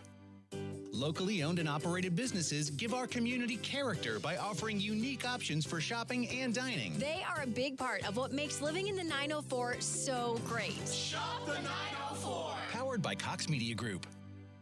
There are many paths to take to launch a successful small business. The first step is to start with a good roadmap, such as a business plan. If you need help putting one together, let one of the mentors at SCORE help. Since 1964, SCORE has been assisting aspiring and current entrepreneurs through a nationwide network of 10,000 volunteers with expertise in many different fields. In the Jacksonville area, our mentors can meet with clients at 6 different locations. If you want to schedule a free confidential appointment, go to jacksonville.score.org. Hey, boss, how's it going? Don't even talk to me. Uh-oh, sounds like you're having a moment. It's not a moment. It's just been one of those days. Boss, what happened? So I'm driving around doing errands and stuff. I counted 14 Safe Touch security signs while I was out. 14! Well, I guess word's out that Safe Touch is the best. I mean, there's Safe Touch signs in yards, Safe Touch stickers on drive-through windows, Safe Touch on billboards, Safe Touch on the radio. I'm about to lose my mind. Boss, it's okay. There's still plenty of houses out there without Safe Touch. Yeah, but the more people hear about the two-way communicator, the guaranteed response time, the crash and smash. What do kids say these days? Safe Touch is going viral. Kind of funny when you think about it. I hate Safe Touch. Crooks know to stay away from Safe Touch houses. Hi, I'm Lester Jackson, president of Safe Touch Security Systems. No one beats our technology or our price. Call Safe Touch today at 888-723-8682 or go to safetouch.com. State license number EF233. Being in the Army National Guard is about more than serving your country. It's about being there for your community when your neighbors need you most. The Army National Guard makes college affordable, and serving part-time can help you graduate debt-free. Do you want to stay close to friends and family? The Guard allows you to serve close to home. Serving part-time in the Army National Guard lets you have the life you want. Learn more by visiting nationalguard.com. Sponsored by the Florida Army National Guard. Aired by the Florida Association of Broadcasters and this station. You know you'd like to add an $80 gift card to your wallet. Well, that's exactly what you can get this October at any of Tire Outlet's 9 locations. We're here to tell you about the Yokohama Fall Rebate at TireOutlet.com.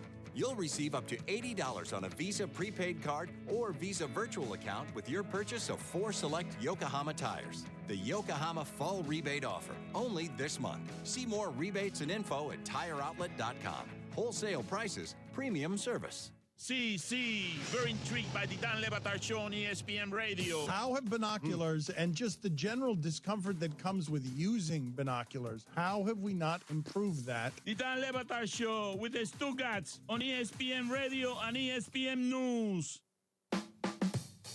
This is Action Sports Jax on ESPN 690 and ESPN690.com.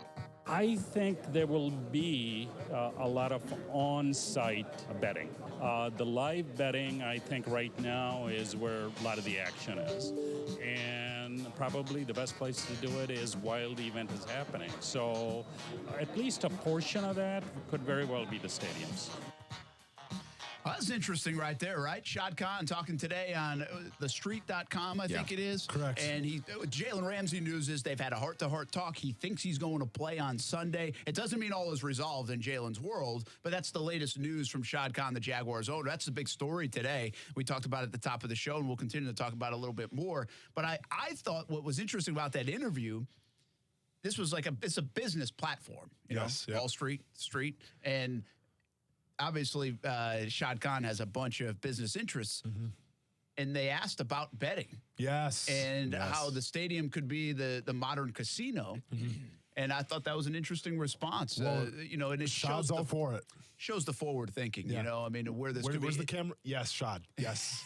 Yes, sir. You got a problem, by the way. No, man, don't worry about it. It's all good.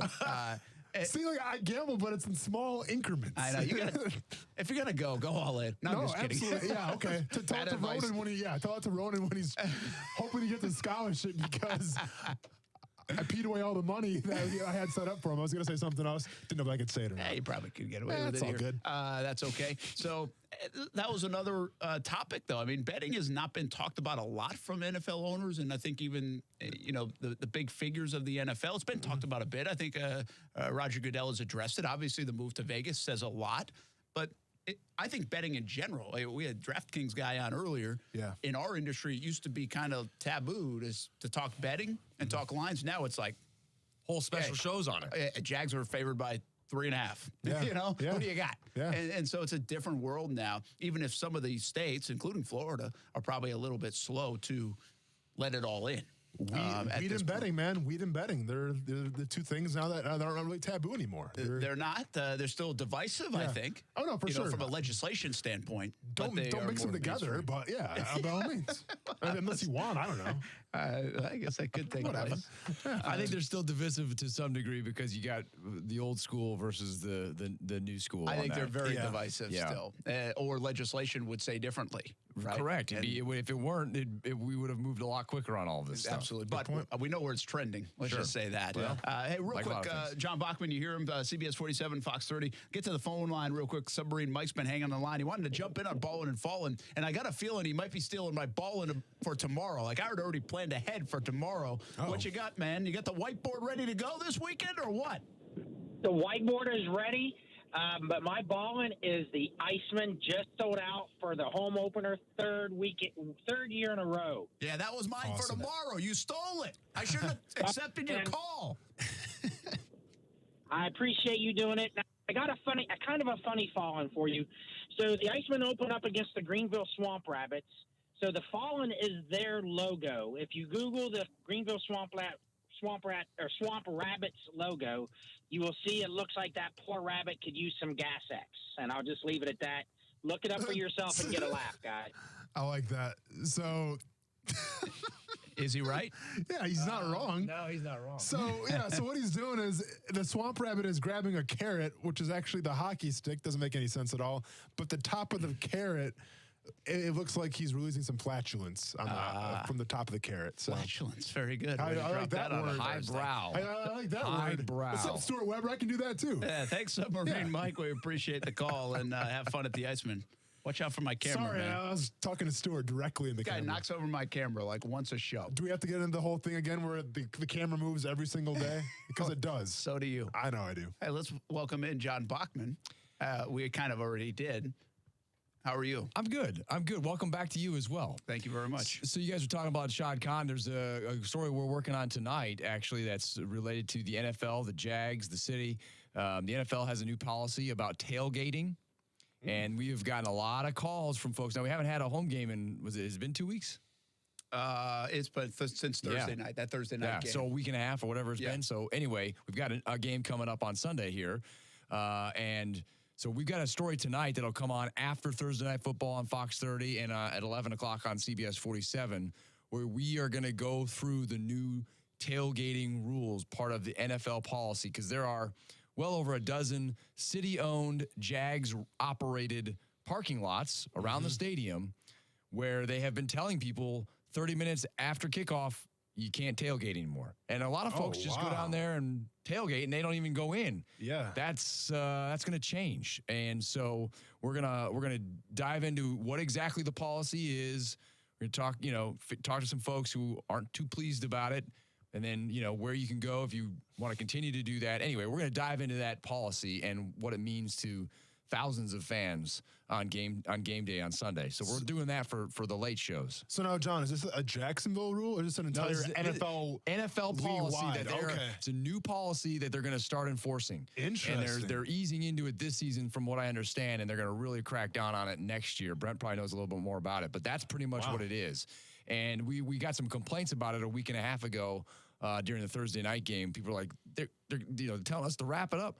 And so we were curious as to why, because like everybody else, we've seen people tailgating there, throughout the game. Yeah, it's an NFL thing, and like the ticketing thing. When they went to the kind of the digital ticketing, they started and with the hopes of implementing it full go the following year, and that's what they're doing here across the league. It's interesting because we have one of the big events that in town here, and it's coming up, Florida Georgia game, where so many people don't even go into the stadium. Yeah. They just tailgate.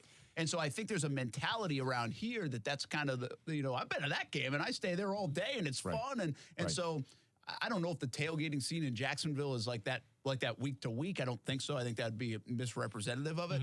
But the idea is, hey, man, I want to be a part of it. I can go watch on my TV. I can watch on my RV. I can go hang out. Why grill out at home? I'll grill out down you're here. Spending how much money to rent one of those parking spaces, right? Yeah. So there's some pushback on that. And here's the thing. Do you think college football right now is like, yes, let's make college football great again? Now all of a sudden maybe people have one plan on the weekend going to an NFL game. They change that to go to a college football game because they can tailgate for the whole time. What I would wonder about in the league's defense is how many people really do go to a game and tailgate and not go in the game. Well, and the other thing we're looking into tonight is whether there's some liability issue there. Maybe this is, again, I don't know all the answers, but we're going to hopefully have some of them for you tonight. But, what is the liability there if people are staying out there, they're drinking, and they don't make it in? I mean, what happens? What is the liability? Is that part of the reason they're – obviously, I think cynics and all of us will say there's got to be some kind of money grab. You got to go into the stadium and drink the expensive beer in there and eat the expensive food in there.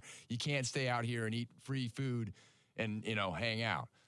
That's the cynic. Any idea? And again, I know you're not the only one on this story. I know we have reporters on the story. That's right. But is there any idea, and I haven't seen this part of it, is there a certain time you kind of reopens? Like, what if you wanted to leave the game mid-fourth quarter? Like, can you come out and tailgate? I mean, that's a great question. Yeah. I'll have, I think, Amber Kriska's working on this story. In fact, I think she just texted me about it, so I think she is. All right, so we'll have her ask that question because I don't know the answer, but that's a good point. Yeah, there's probably a lot of those kind of things. I'm not a tailgater, like I don't know the scene, so I'm sure there's a lot when it comes to that. And again, these are specific to Jags city-owned lots, right? That's right. So there are some privately owned, like I forget the name. Is it just called Tailgaters? There's a lot over there that's a privately owned lot. They've got like bathrooms and a pavilion and those kinds of things.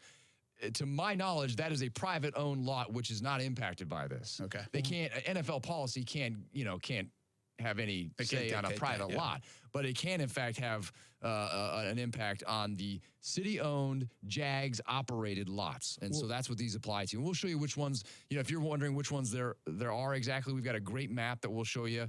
And once it gets on television, we'll put it on actionnewsjax.com and on the app and tweet it out and all that good stuff. My question is, Brent, like when we shot the show on Thursday for the Tennessee Titans game, it was like the Publix, Party Shack. The Party Shack. Can you still have the Party Shacks there? How does that work? And I was thinking the same thing.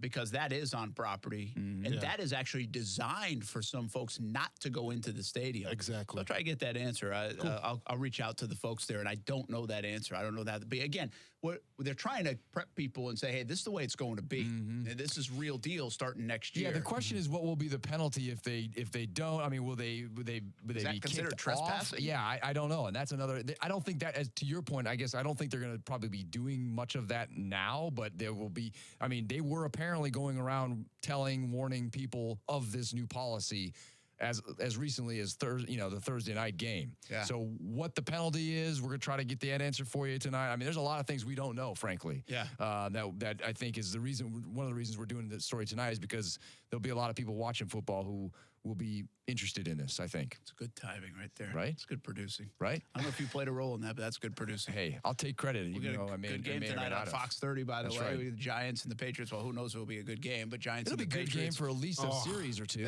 I know. I mean, Sterling Shepard's out. Saquon Barkley's out. Everybody's out. Evan Ingram's supposed to be out. Not a good look for the Giants. Oh, I might have to change my fantasy team if Ingram's going to be out. I hadn't checked that yet. Go and keep him in. You're fine.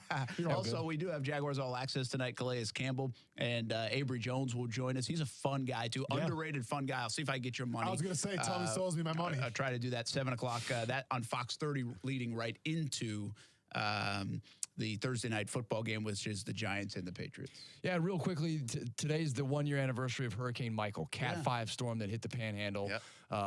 And so we're looking at some of that. And look, that area, as you guys know, still decimated. I mean, there are, I believe, tens of thousands of people just flat left.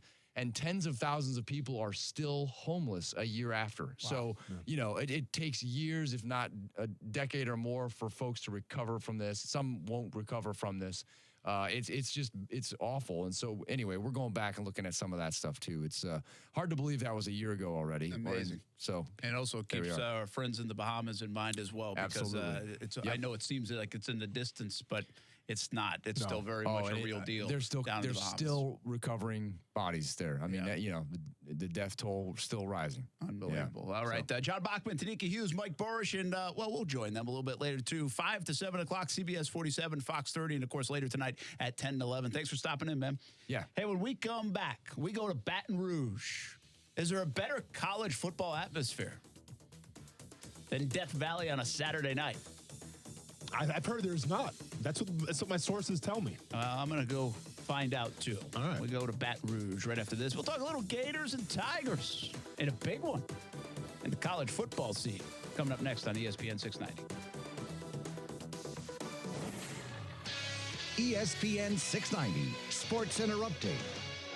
I'm Jake Mitchell. The NLCS is set with Washington and St. Louis battling out for the pennant after both teams locked up the divisional round last night. In the AL, the Yankees await the winner of tonight's Tampa-Houston Game 5. And bad news for tailgaters that don't attend games starting next season. Jags will warn people to leave 30 minutes after kickoff. According to Director of Communications for the Jaguars, Amanda Holt, this is to keep it with recommended NFL security and fan code of conduct best practices. Speaking of the Jags, they are back home this weekend, and rookie sensation Gardner Minshew thinks that gives them the edge. We're glad to be back home for a game. It's a lot easier to start fast in your own building. We know the energy is going to be there, and we just got to jump out early. Stay connected with ESPN 690 while you're at work by listening on ESPN690.com. Best kept secret in tires is TireOutlet.com. Tire Outlet offers wholesale prices with premium service, and TireOutlet.com always has a safety-first focus. With locations throughout the First Coast, there's no need to go anywhere else for tires and service.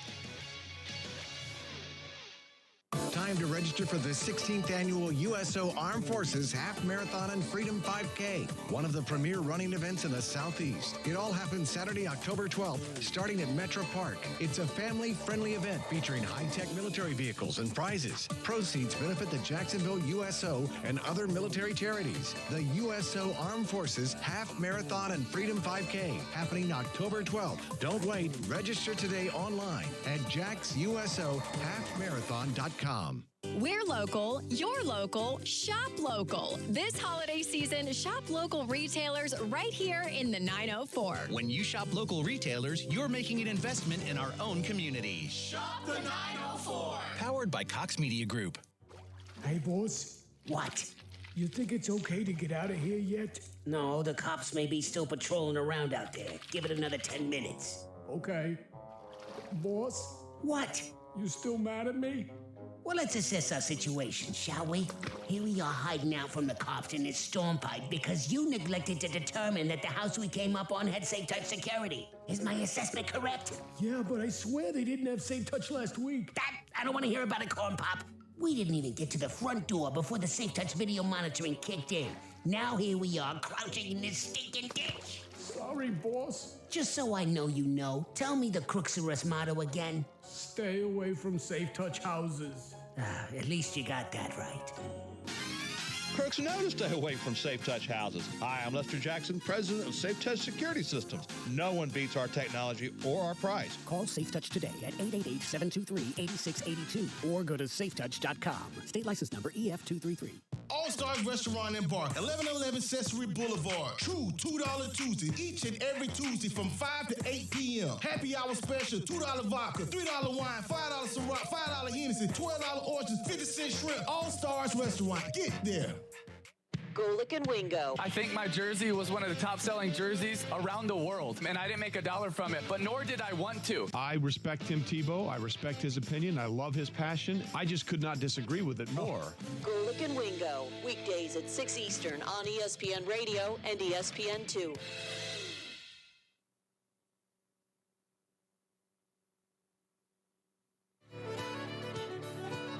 Now, back to Action Sports Jax on ESPN 690 and in the TuneIn Radio app. I spent last night in the arms of a girl in Louisiana. Last song I played at my wedding. Really? Not that I played it. Yeah. What time was this at right here? Midnight? A little after 1, midnight. 2? Okay. It was a late night. I like it. Who you telling, man? Same thing with my wedding night. It was a fun night. Fun day. Yeah. I wish I could go back to that day, do it all over again. That was a fun day. Do you know what time I went to bed at my wedding night? No, you didn't. 8 a.m. Yeah, 8 a.m. We went through till the sun came up. A lot of beer pong, a lot of flip cup, and it's a cool thing. You don't get to play beer pong and flip cup with your father-in-law every single day. Yeah. So that was a pretty cool moment, Good man. stuff. Yeah, that was a good time. I still have not gotten the answer from my father-in-law. Yeah. That I really want. What's that? Is how much was the tab at the bar? Oh, took care of. You know, keep in mind, we were really young, so the baseball team was there. Steph's volleyball team was there. Open we had bar. a lot of college folks there. Yeah. Still don't get the answer on that one. Oof. Maybe someday. By the way, where I was headed down to Baton Rouge for my first job in this business, Alexandria, Louisiana. Worked with a good guy by the name of Bill Bush. Taught me a lot. I was only there for 6 months. And worked with this guy as well, Jacques Doucet in Alexandria, Louisiana. What's up, man? How you doing?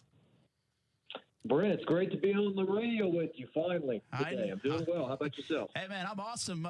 Jacques and I run into each other every now and again. Some of the he'll cover everything in New Orleans to Baton Rouge, and so whether it's some draft stuff or college stuff, we end up seeing each other now and again. But it's good to get you on the show, and you're here with not only me, but former Jags player Austin Lane. Don't mess with him because he's a current MMA fighter as well, so he'll come after you. But we got the Gators and Tigers. Baton Rouge must be buzzing this week. Yeah, it really is, man.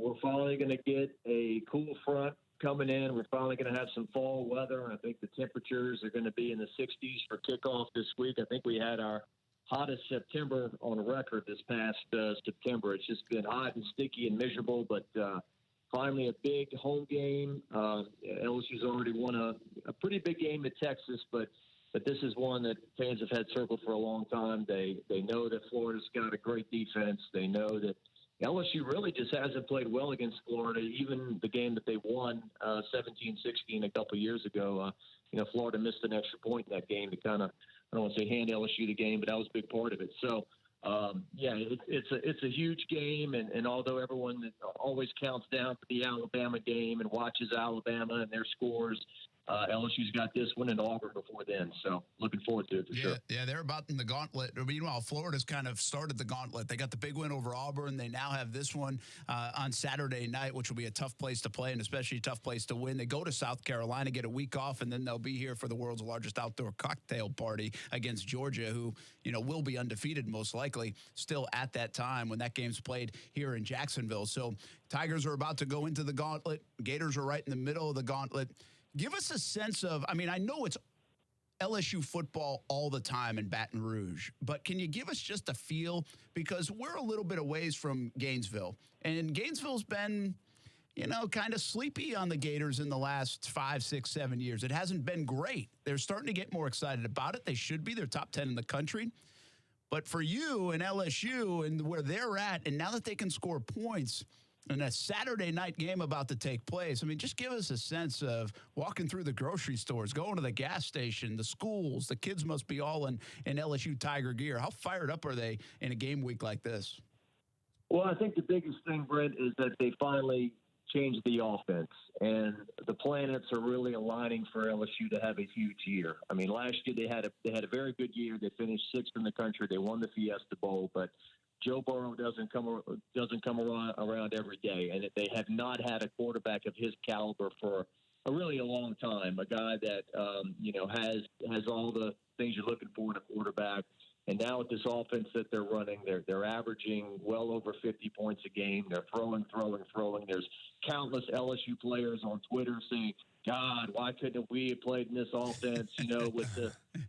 With the defenses we had over the years, we might have another national title." Leonard Fournette said that. Well, here's where I'm going to disagree with Leonard a little bit. I think Leonard's sophomore year, he ran for over 2,000 yards. I don't think he's going to run for any more yards, but I think the team's success would have been a little bit better if they didn't, just try to line up and pound it down Alabama's throat. So but I know where he's coming from. DJ Chark would be another guy who would have had a lot of fun playing in this offense. So Joe Burrow's a very popular guy. I think he's a guy that if you're going against him, you might say he's cocky, he's a pretty boy, he's full of himself, this and that. But I tell you what, everybody who's around him says he's tough as nails. He gets hit, he gets up. And, you got a hard sellout in Tiger Stadium these days. Attendance in college football has been down. I guess people are still buying the tickets, but you get a lot of no-shows. People just want to be home. This will be one of those rare events where I think every seat in the stadium is going to be filled for the most part. What's up, Jacques? This is Austin Lane. First of all, man, I'm not going to pick a fight with you because Jacques is way too much of a badass name to fight somebody with. So, with all due respect, man, you're in good graces with me, man. I'm not going to pick a fight with you. But the question I want to ask, what was the question revolving around the head coach, Ed Orgeron. He seems like the good old boy, in LSU. And I think there's some narrative back in 2017. The team goes 9-4. I think some people might have been calling for his head a little bit, wanting to see him go. 2018 comes out 10-3, and now obviously having a really successful season, a new offense, a very exciting time to be an LSU Tiger fan. What is the fans' perspective, and just I guess the LSU's perspective on Ed Orgeron as a head coach?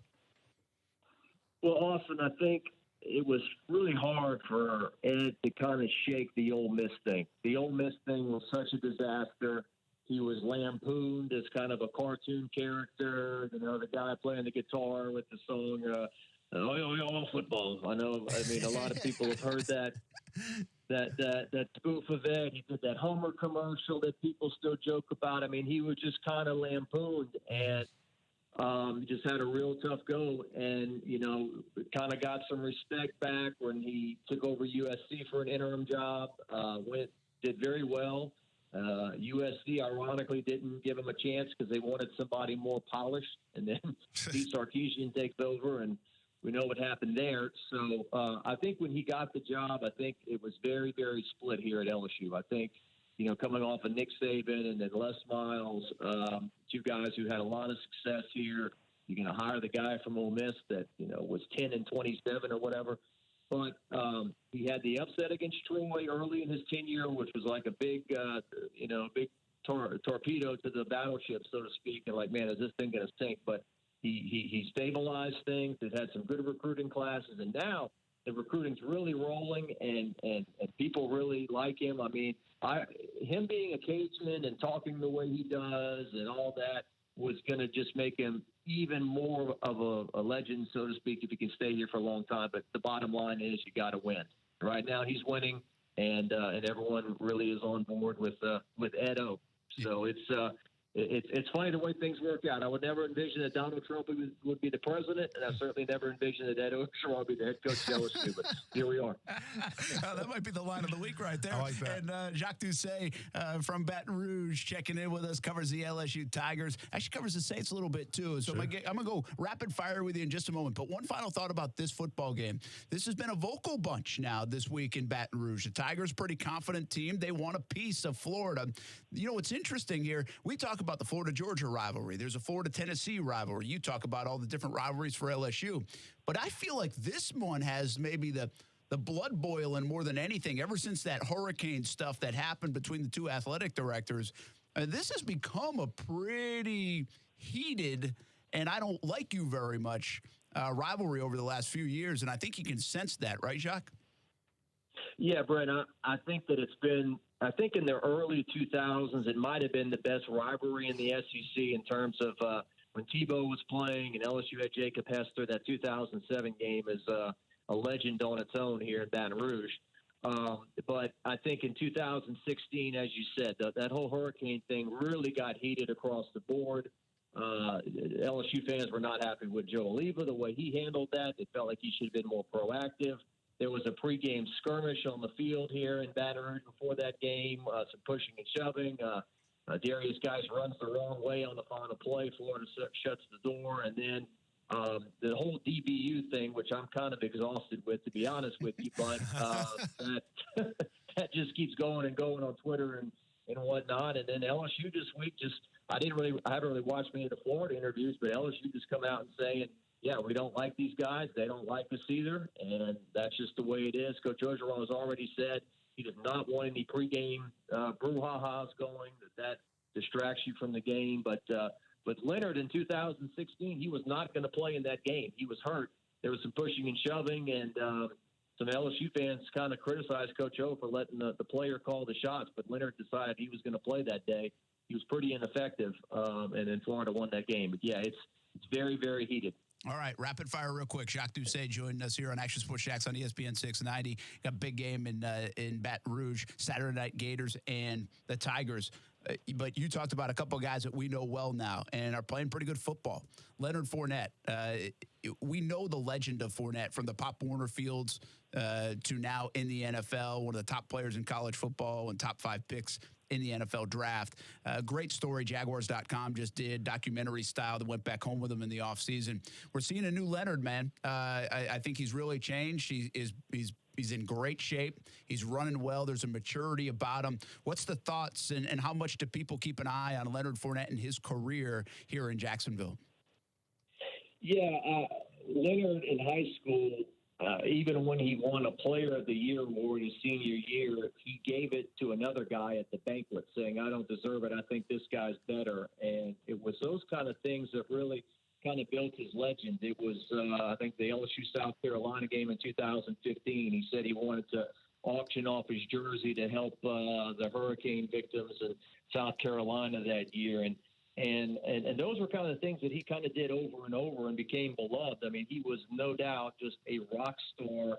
You know, he had the physique of a Greek god, and he smiles and he's got braces, and you realize this guy's a kid. You know, he's 18, 19 years old or whatever. And then I think that, I mean, things that you guys have seen, I think for whatever reason, he kind of went off the path. It seemed like he was flaunting money a lot, wearing a lot of expensive jewelry. And I mean, I guess there's nothing wrong with that, but there was definitely, he became a lot more flashy and kind of in your face with, his wealth and some other things. And that kind of turned some people off here. I think they saw some of those things, but now I guess he's dialed it back. And certainly when he broke off that huge run last week and ran for over 200 yards, people here keep up with that. And certainly keep up with DJ Chark, who's doing very well there also. So, the Saints are playing there this weekend, and all eyes will be on Leonard. I think most people hope Leonard has a good game, but the Saints find a way to win. Yeah, I bet. We'll let you go in a minute, but you mentioned DJ Chark. This is pretty cool to watch, man, the emergence. He did nothing at the wide receiver position a year ago. And by the way, he's from Alexandria High School, our old stomping grounds, too. So that means he might know where Tunks is there in Alexandria, but which is a great restaurant that we used to go to. But anyway, how surprised are people? Maybe what DJ Chark is doing now in these first handful of games, or did they see this coming? Well, Brent, a lot of people here, we love Les Miles, but, man, sometimes we take a look at some of the players he had and how they were utilized. I think that DJ Chark at LSU didn't touch the ball until like the end of his end of his sophomore year, maybe in a game. They ran a reverse to him in the Texas Bowl against Texas Tech, and he goes 80 yards for a touchdown. It's like, why haven't you guys been getting this guy the ball ever? And then they started throwing the ball a little bit more, and the offense was still dated, but you could tell that he had speed, and he was always. It's funny. I think that when Leonard and DJ were on the team, it was always a battle between those two. Who was the fastest guy on LSU's team? And so, we've seen a few LSU receivers not do a whole lot at LSU. And Trey Quinn's a guy that's catching balls for the Redskins. He transferred out of LSU. We've seen some offensive talent over the years not be totally utilized at LSU. DJ's always been a real great kid, comes from a great family, and we're rooting for him for sure. Jacques, I got a quick Saints question for you. So obviously, I'm sure you've been hearing about Minshew Mania here in Jacksonville. It's absolutely running wild. A sixth-round pick out of Washington State's leading the Jacksonville Jaguars, performing very well. Well, Teddy Bridgewater is an interesting spot in New Orleans, right? This is a guy who had an opportunity to go anywhere he wanted to in free agency, maybe, get a starting spot, but he chose to stay behind Drew Brees, stay in New Orleans, and I get expectations are high for the Saints every single year, but what Teddy's been able to do has been pretty great as well. Has he been have the Saints been treating him well? And is there kind of like a Teddy Bridgewater, I guess, bonanza you would call it, going down to New Orleans right now? Yeah, Austin, I think that everyone's really rallying around Teddy Bridgewater. When Drew got hurt, you looked at the schedule and you're like, oh, man, you got to go to Seattle. You got Dallas at home.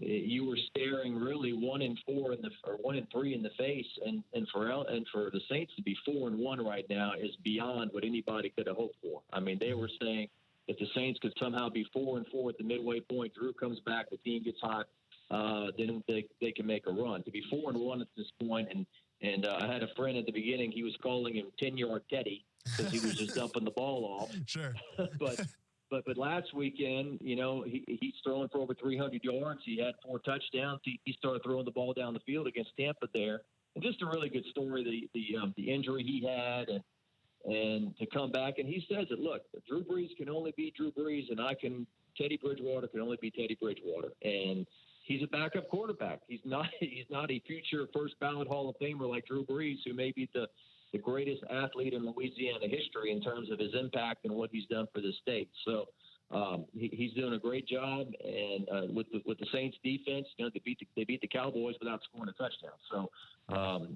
everyone's rallying around him, and man, when they introduced him in the starting lineups the other day against Dallas, the place roared like it was Drew Brees. So people just.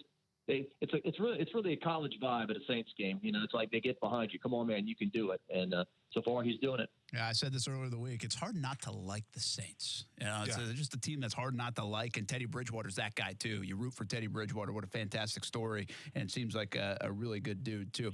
Hey, speaking of good dudes, Jacques Doucet, we appreciate it, man. I can't believe you've been at WAFB for 18 years there in Baton Rouge now. 2 decades ago was the Alexandria days. No doubt about it, man. KLAX, it's still standing, by the way. I think it was on life support a couple of times, but it's still there. Maybe one day we'll get together at the Pit Grill and we'll walk down the street and take a look. I love it. We'll have to get Bill Bush in there as well. Thanks, man. We appreciate you. Have fun Saturday night there in Baton Rouge. It should be a good football game. Thanks so much for having me. All right. Jacques Doucet joined us. Talk a little Gators and Tigers, little Saints and Jags, little DJ Chark and Leonard Fournette as well. When we come back, we're talking all Jags for the next hour right here on ESPN 690.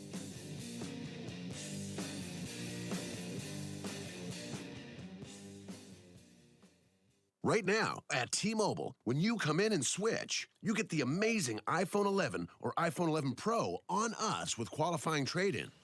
Here we are out in majestic nature, and you're on your phone. I'm posting these amazing pics I took with my iPhone 11 Pro. It has 3 cameras. Whoa, those pics are amazing. And you have service too? T-Mobile. Their newest signal goes farther than ever before. Then you can look up whether these are bear tracks, right? Or we could just run. Come to a T-Mobile store today and get iPhone 11 or iPhone 11 Pro on us with qualifying trade-in. Military families and veterans also get 50% off family lines.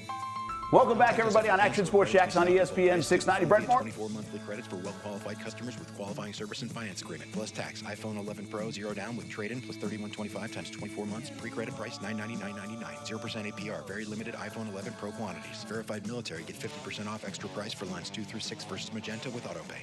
Pop quiz. If you sell a home for $500,000, how much would a traditional real estate agent charge in commission?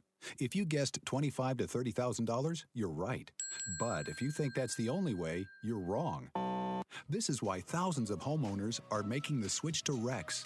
With Rex, you get a dedicated agent and a full-service experience at a fraction of the cost. Rex uses game-changing technology to cut out the middleman and save homeowners tens of thousands of dollars in fees. See if you qualify by calling 833-REX-HOME. Remember, this is your home. Why give an insane amount of equity away to an agent? Rex offers the lowest fee in the industry without skimping on service. You'll work with an experienced real estate team with you every step of the way. Get the most out of your home. See if you qualify by calling 833-REX-HOME. 833-REX-HOME. Florida, CQ 1057788. Minimum fee may apply. Not licensed in all 50 states. Visit rexhomes.com to see if Rex is available in your area. Rex fully supports the principles of the Fair Housing Act and Equal Opportunity Act. Shop the 904. This holiday season, shop local retailers right here in the 904. When you shop local retailers, you're making an investment in our own community. When you shop locally owned businesses, most of the money you spend with them stays right here in our community. Locally owned and operated businesses give our community character by offering unique options for shopping and dining. They are a big part of what makes living in the 904 so great. Shop the 904. Powered by Cox Media Group. Trust, tradition, and quality. A winning combination to feel good about your home. Sometimes it's just that time to replace your roof. Or maybe you need to fix your roof after a recent storm. Hey, everybody, it's Brent Martin of Action Sports Jacks. And there are so many roofing companies in the area. But which one can you trust? Let me tell you about my friends at Jack C. Wilson Roofing Company. Trust a family-owned business with owners that grew up right here in Jacksonville. Talk to the owners directly. Get free estimates. And you can trust Jack C. Wilson Roofing to walk you through each step of the process. Tradition? Jack C. Wilson is a name you know. The longest-standing roofing company in Northeast Florida. They have been repairing and replacing asphalt shingle roofs since 1946. How about quality? A roof you will tell your neighbors about. Quality from start to finish, shingle by shingle. You can request a free estimate at jackcwilsonroofing.com. It's the first name in Jacksonville roofing. And make sure you let them know Brent Martineau sent you. All right, it's time for some straight talk. You wouldn't pay $100 for seats to a baseball game where you can get the same seats for $50. So why pay more on your wireless when you can get the same 4G LTE networks for up to half the cost? For $45 a month, get our unlimited plan with 25 gigs of high-speed data from Straight Talk Wireless. No contract, only at Walmart. Savings may vary. See terms and conditions at straighttalk.com. Guys, the secret is out. If you want healthy sex, your body needs nitric oxide. And now you can boost your nitric oxide production faster than you thought possible with Ageless Male Tonight, the absurdly fast formula from the #1 brand in male enhancement. Just take one capsule an hour before romantic activity. You'll get clinically tested ingredients that rapidly boost nitric oxide production, and it won't go unnoticed. Rush to Walmart and get Ageless Male Tonight. Hey, it's Mike Golick from Golick & Wingo. Thanks for making ESPN 690 the fastest growing sports station in Jacksonville. Clearly, it's because I'm on every morning from 6 till 10 a.m. But this isn't about me. It's about your business. Get your business noticed today. First Coast is making the switch to ESPN 690, and there's no better time to get on our team than right now. Call ESPN 690 today, 245-8732. That's 245-8732. Grow your business today on the new ESPN 690. Alexa, how do I drive more customers into my business? First, people will need to hear about you. Then you need to be online where they look for you. Then you need to be involved in the community. Then you need to... Whoa. I don't have time for that. I need to run my business. Okay, searching for a local team that can help. Local Solutions, your local marketing team putting you at the top of mind. Visit JacksonvilleLocalSolutions.com today and let us take your business to the next level. Local Solutions, powered by Cox Media Group. Marketing solved. Broadcasting live from the ESPN 690 Anna Jar and Levine studios. Anna Jar and Levine Accident Attorneys. Call 904-600-4000. That's 904-600-4000. ESPN 690, Jacksonville's home for ESPN Radio. WOKV Jacksonville. Listen live everywhere you go on ESPN690.com. ESPN 690, a Cox Media Group station. ESPN Radio Sports Center. I'm Christine Lisi. Right now, for the third time in 2 days, there is a winner-take-all matchup in Major League Baseball's postseason. The Astros will host the Rays In the decisive Game 5 in the American League Division Series tonight, Houston sending co-ace Garrett Cole, 17-0 his last 23 starts, and a tough task ahead for Tampa Bay, notes ESPN's Tim Kirkjian. If Garrett Cole throws the way he did in Game 2, if he throws the way he's thrown the last 2 months, the Rays can't beat him because nobody can beat that.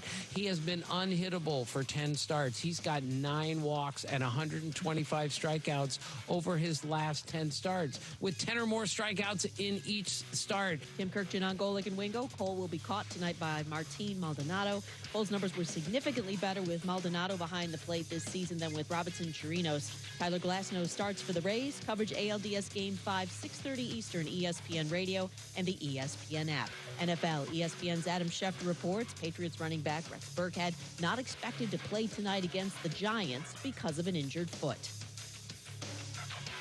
Want to hear something amazing? Discover matches all the cash back you earn at the end of your first year automatically, with no limit to how much they'll match. Millions of people a year are getting their cash back matched. Discover Cash Back Match. What are you waiting for? Learn more at discover.com/cashbackmatch. Brent Martineau. You see him every day on CBS 47, Fox 30, Action Sports Jags. Austin Lane. He's a former Jag star and current MMA fighter. Broadcasting live from the Anna Jar and Levine studio. This is Action Sports Jags on ESPN 690 and ESPN690.com. Well, I think, he's going to be playing this week. So hopefully you'll tune in to the Saints game. But I think it's something... you got to balance what's good for the team with what the individual maybe wishes might be. And I think we'll be able to kind of formulate here. I met him a couple of days ago, had a heart-to-heart. And I think we'll be able to come to whatever makes sense for all. Well, that's Shad Khan talking to TheStreet.com today and had some thoughts on a variety of topics, but the headliners, of course, Jalen Ramsey. And interesting, I think, if you break down what he said. And Shad Khan's been very consistent. When he was on the NFL Network, he said, listen, you have to be sensitive to the individual wants and needs. Mm-hmm. And I thought it was a great way to put it. It's like, hey, if a guy wants out of here, if he wants a new contract, or, you should be able to fight for those things as an individual. I thought he gave that an acknowledgement, which is a smart move. They also said, but it is about the team at the end of the day, and you got to do what's right for the team. And I'm elaborating. He said a 10-second quote, but that was kind of, I thought, paraphrasing it and kind of trying to, a little reading, comprehending, if you will. Yeah. That's the way I interpreted it. Well, same thing here, as he continues to say, yeah, the player, we have to be respectful for what they want, but we want this guy here. And Shad Khan has now basically said, we're not trading. We don't want to trade him. We want to make this work. And this is another bid to do that. He flew into Jacksonville this week, met with Ramsey, in his words, had a heart-to-heart with him, and says he thinks he'll play. Now, he said, I think he'll play. Mm-hmm. He didn't say he adamantly will play. But I don't think he would have shared that kind of information if there wasn't some momentum. And obviously, the injury report and the practice report indicates there is some momentum for Ramsey to play on Sunday against the Saints and against Michael Thomas, which would be a big boost for this secondary, not having to put Trey Herndon out against Mike Thomas or also A.J. Boye and have that domino effect without Ramsey out there. So we'll see what happens, but Ramsey has practiced the last couple of days. The national reports say, hey, he's still kind of waiting to see how his body reacts and letting his body talk to him before fully making a decision on Sunday. Hasn't changed his stance on the trade request. But that's where it sits, and that's the latest today. I think a positive coming out of Jags headquarters that the owner has stepped in trying to make this work, and at least the idea that Ramsey could play is a positive for this football team. And I believe it's a positive for Ramsey. If he does want to get out of here, he better start getting on the football field because the trade deadline is coming soon. Yeah, and, once again, we've been giving props all day, but props to Shad Khan. He took the initiative. He took it upon himself, regardless of what people are telling him, if it's good or bad, but he knows what he wants. And sometimes when you know what you want or you have a gut instinct, listen, this guy's a billionaire for a reason. He's a very smart man. And he realizes that you can win with Jalen Ramsey more than you can't. If he's not on the field, then you can't win. He realizes that Jalen Ramsey is a household name. He's the headline getter. And from a business standpoint, it's going to help your business as well. But once again, me coming from ESPN 690 radio, I'm not concerned about the business aspect. All I'm concerned about is if the Jaguars win or lose. And the facts are there. Jalen Ramsey is a hell of a football player. And if he's on the field, if he's covering Michael Thomas, who Michael Thomas is one of the best wide receivers in the league right now, if he can shut Michael Thomas down to, I don't know, maybe a stat line like 6 catches for under 80 yards, I mean, that's going to be a win for the Jaguars. Don't you feel like, too, I said this to somebody, and I don't mean this in a condescending way for Ramsey, but if you just look at the entire situation, he's kind of like a checkmate situation. Like, what else does he have to do? You said, and I know the one last thing you said, I'm just not playing. Well, then if he says I'm not playing, then he's not getting paid, and he can go on a suspended list. All this other stuff happens. You get fined. You don't want to go that route. But that's the question, though, Brent. If you say you don't want to play, do you get suspended or do you get traded? I don't know. But in the short period, until you get traded, you at least get fined and you lose money. That's true. So I don't think he wants to go there. So I guess it's not necessarily a checkmate situation, but from a working and resolving this way, I think the way Ramsey and his camp have wanted it to, I feel like it is a bit of a checkmate. There's not much else they can do until the Jags either get him out of here or he decides to change his stance and say, all right, let's see if we can work this out. So, I mean, doesn't he, as soon as he's healthy and healthy enough to play, this is the next step. He's just got to play. He's got to play for other teams that he might be playing for or at least wants to come get him. Yeah. And he's got to play for this football team because, well, he's under contract and he's supposed to play for this football team. See, and this is where I disagree, though. I don't think it's a checkmate situation. And listen, sometimes if you want to make an omelet, you got to crack a couple eggs. And if you're going to say, if Jalen Ramsey comes out and he says, you know what, I don't want to be here anymore, I demand a trade. And he says it himself. Number one, a couple things happen. Cause a lot of distraction because that's going to be all anyone's talking about. Me and you will be doing a 24-hour live show talking about it, right? Like, get ready, Coos. Yeah, exactly. Go and bring your sleeping bag. It's going to be a long one. So from that perspective, that's going to be the biggest story, maybe the entire, it will be the biggest story in the entire NFL. If Jalen Ramsey comes out himself and says, I don't want to be here anymore. And I get what you're saying where if he says that, the Jaguars have the option to say, okay, you're not getting paid then. And have fun with that. At the end of the day, though, and listen, we're talking sacrificing thousands and thousands and thousands of dollars if he was to do that. And I get that point. You don't want to kiss that money goodbye.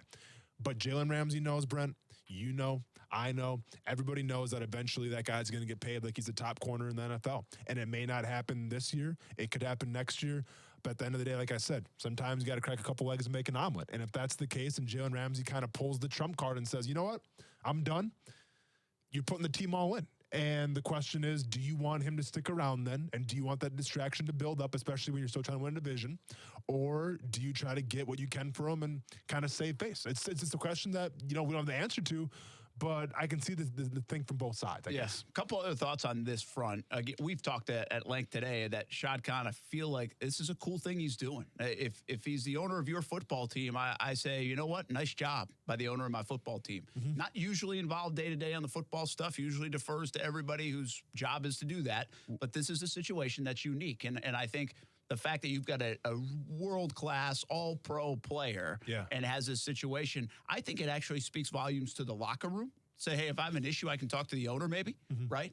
And I think it should speak volumes even to Ramsey and his camp that, hey, you're wanted here, right? Yeah, absolutely. And this is where I want to jump in real quick because, listen, I've dealt with a couple owners, right? And usually the feeling with the owners is the fact that there's a disconnect, right? Like they're not really around the facility. They're not like really in the meeting rooms. They're not really talking to players. You know, they just have the money, you know, so there's kind of a disconnect. But with Shad Khan, it was never like that. Even when I played for the short time under Shad Khan, even till now, like what Shad Khan did, it's a rare thing. Like, yeah, we always talk about Jerry Jones, right? Like Jerry Jones is, but he's involved day to day. But he's involved day to day. He's like getting the kicking tee off the practice field. But like, let's go ahead and go to Washington real quick. And I get it; it's a mess in Washington right now. But a guy by the name of Trent Williams, you know, Trent Williams is a bona fide All-Pro left tackle. You know, one of the best left tackles in the league still.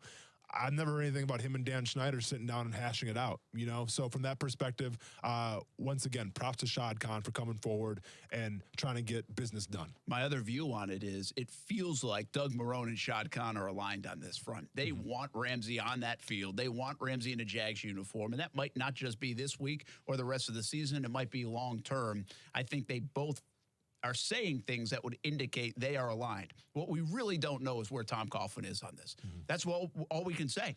We can have the rumors of and the way this has been presented and the narrative, Ramsey versus Coughlin, and obviously he said things on a podcast that seem to indicate that, so that's not necessarily wrong. I think we've determined by this time it's not necessarily wrong, but we really just don't know how Coughlin feels about the situation 3 weeks later.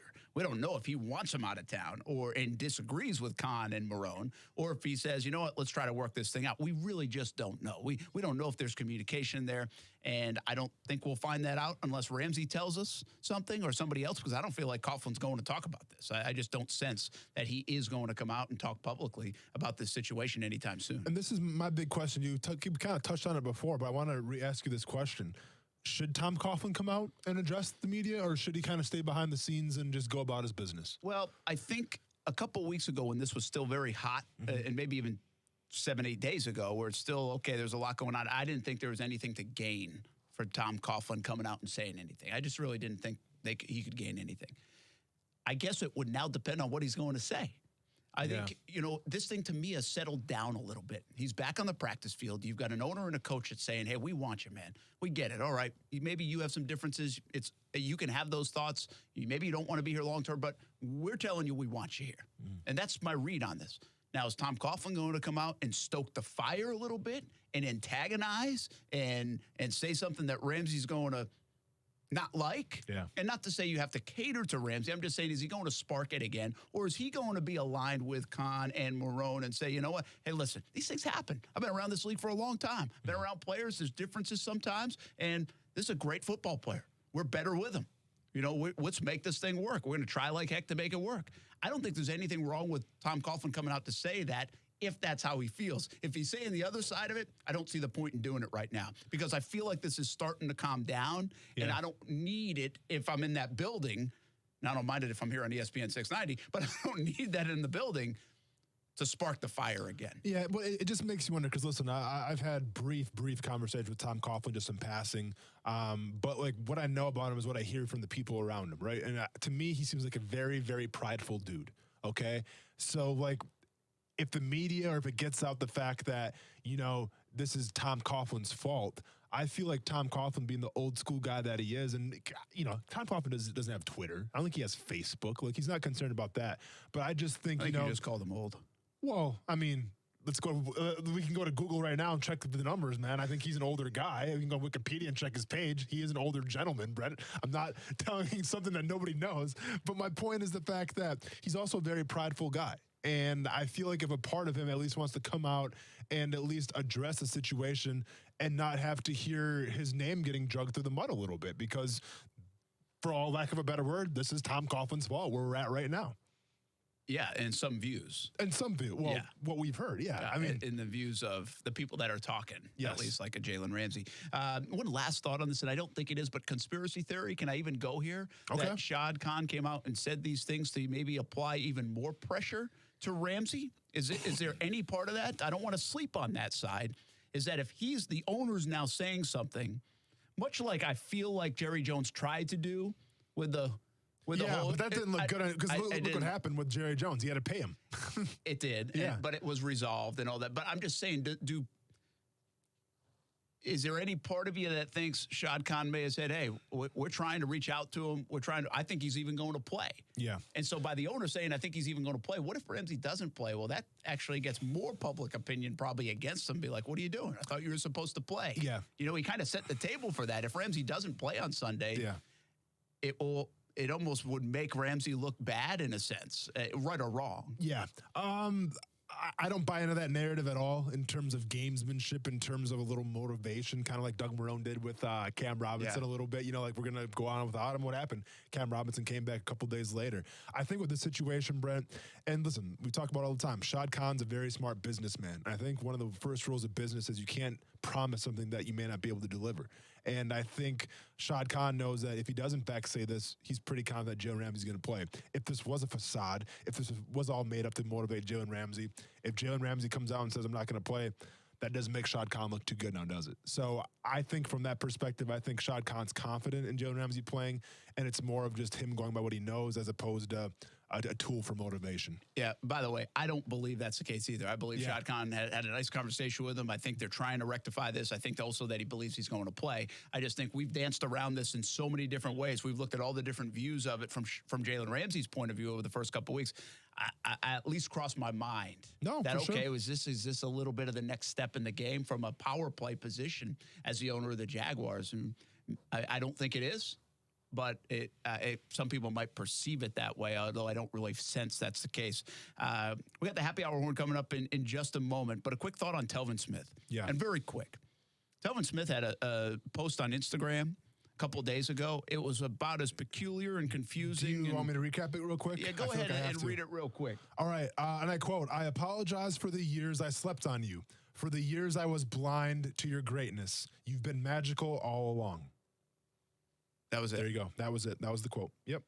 That was the quote. Yeah. But then he said more in his Instagram in his Instagram post. And I'll read that quick too. So, and I quote again, Telvin Smith on Instagram: "Allow my absence to speak where my words went unheard. I haven't changed. I haven't changed. I've just changed your access to me. I'm not bigger than anything. Understand too. I see nothing created by man as big as me. Know your worth and stand there. If you want to pay me, then pay me my worth. Not the worth you're going to give. If not, then we're going to go our separate ways. If I'm okay with walking away and you don't want to pay me my worth, then why hold me in a position that I don't want to be in?" Okay, so some folks, first of all, I said I'm confused. I mean, I've tried to interpret some of the things Telvin Smith has said on social media 3, 4, 5 months ago, and I couldn't figure it out. And I think sometimes it's almost unfair to try to interpret them. But they're putting this stuff out there. And Telvin's been very quiet. All of a sudden, we talked about him last week. He posted, or actually just a couple days ago. Probably direct message to me and you, huh? It might be about us. I don't know. But as long as he's listening to the show, it's okay. Some people said there were some of this kind of talk or quotes going around in the last year or so. Yeah. A similar quote. I didn't get that. And then there was this faction of people, and I think maybe you're even kind of thought this too, is when he's talking about worth and just let me go and all those things, is the reason he's not playing is because the Jaguars asked him to take a pay cut. Yeah. And he got offended by that, didn't want to do it, and said, I can't believe you would even ask me to do that, essentially. Yeah. Do you buy that at all? Do you get that from that? Is that a translation? For sure. So first of all, let's start things off with this. The quote that he posted the picture of, it's actually from a longer story. And it's called the Letter to Me. And basically what that letter talks about, this quote, and I saw it on Pinterest or something, is the fact that you shouldn't sleep on yourself and you always believe in yourself, okay? So that's where we're coming from with what he posted. Now you go to with what he said. And he said, if you want to pay me my worth, not the worth you want to give, if not, then we go our separate ways. To me, that's talking about a contract. Now, I can't believe that I'm breaking down an Instagram post, but here we are. I don't have Instagram for this exact same reason, but here not we are. Not on the gram, Coos. He's not on the gram. But here we are. I'm playing the psychologist here. But that's absolutely, I think, what's going on here, Brent. And listen, you could be on the outside looking in and say, they have to take a pay cut. Maybe you didn't play your best football in 2018. Maybe you should take a pay cut. Be a team guy. Be a team player. But as a player, Brent, remember, people always talk about they should honor their contract. They shouldn't ask for a new contract. Well, if a coach doesn't win a lot of games, they don't ask the coach to take a pay cut, right? But they ask a player to take a pay cut. And I think when you ask a player to take a pay cut, and I get it, guys play for different reasons. Guys come from different upbringings. But every single time you ask a player to take a pay cut and, to cut into the money that's going to feed their family, take care of their grandchildren, anytime you do that, you're going to offend somebody. And I think Telvin Smith was offended, and that's why we're at right now where we're at. By the way, I don't want to say this happens all the time, and if this is the reason, but just from a pay cut standpoint, I'm saying if, yeah. Marcel Darius was asked, I think they obviously talked about restructuring his deal, did that. So maybe it wasn't necessarily a pay cut, but a restructure that teams usually ask guys to take. And the player has every right to say, no, I don't want to do it. And I know for a fact it's happened. I mean, that has happened in that building with players, and that's okay. That's fine. Well, and they don't feel like the situation fits. Now, Marcel Darius, he could have, they might have said, hey, we're going to have to cut you for salary purposes if we don't do this. And so he thought about it. He likes being here, likes playing for Doug Marrone, said, okay, I can do this. I made a ton of money in the NFL. I want to be happy. Maybe, and again, I'm just trying to interpret all this.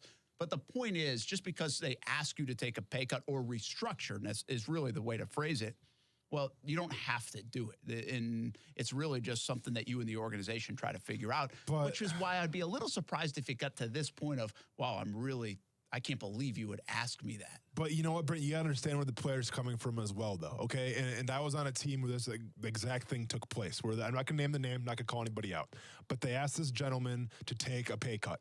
And the guy said, absolutely no. And this was during the offseason. He said, absolutely not. I signed a contract. I want my money. That guy was then almost ostracized from the front office because all of a sudden this guy wasn't a team guy anymore, right? Like he wasn't willing to sacrifice himself for the betterment of the team. It was all about him. Well, he signed the contract to get a certain amount of money, and now all of a sudden you're going to say he's not a team player because he's taking a pay cut. And you got to remember, it's one thing to be ostracized from a team, but that guy also might have been a free agent, and maybe he wanted to go someplace else. And you know what the GM's telling everybody? This guy's not a team player. This guy doesn't want to play ball. He could probably be a cancer to your locker room. And you make up these false narratives all because of someone who wouldn't want to take a pay cut. Not saying that's exactly how it went down where I was, but I know it's something like that. So that's bad business on the part of the organization usually. So you have to keep that in mind as well. Yeah. So again, who knows? I actually have heard. I mean, there were some. You've heard all different things about Telvin Smith. Yeah. Why he's not playing this year.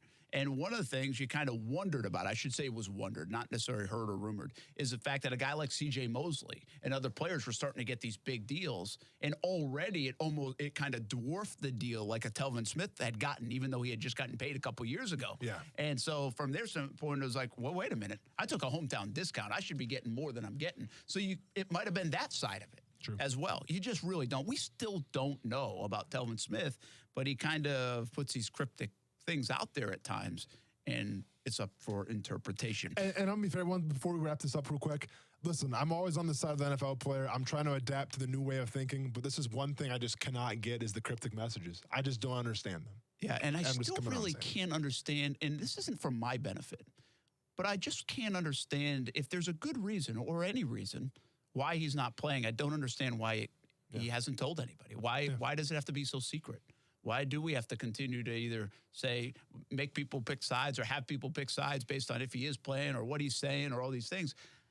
I mean, you're a public person. It's a public job. I'm a little surprised there's still never been anything formal out of Telvin or his agent or his team or anything on why he's sitting out 2019. We really don't know. And to be fair, he holds the information. Maybe his teammates know, but we don't know. Anytime you hold the information, you don't reveal it, you know what you have power over somebody. So I think it could be a power play where it's like, you know what, Telvin Smith doesn't want to play, but at least he has the power knowing that he knows why he made his choices and we have no idea. Yeah, maybe. He has power over us. I'm talking about his Instagram post right now. Yes, Telvin Smith's not talking about my Instagram post because I don't have Instagram, but you know what I'm saying. I got power to do this. Happy hour horn a little bit late on a Thursday, but here it is on Action Sports Jax on ESPN 690.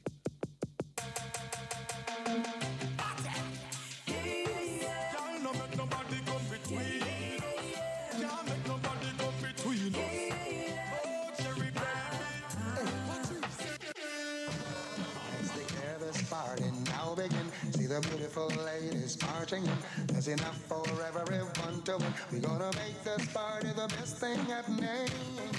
This is my favorite place. Nothing will replace, no. Anything goes. Gangsters are rolling, half-face smiling. Heads over, think of the rhythm what you're drinking. Anything goes.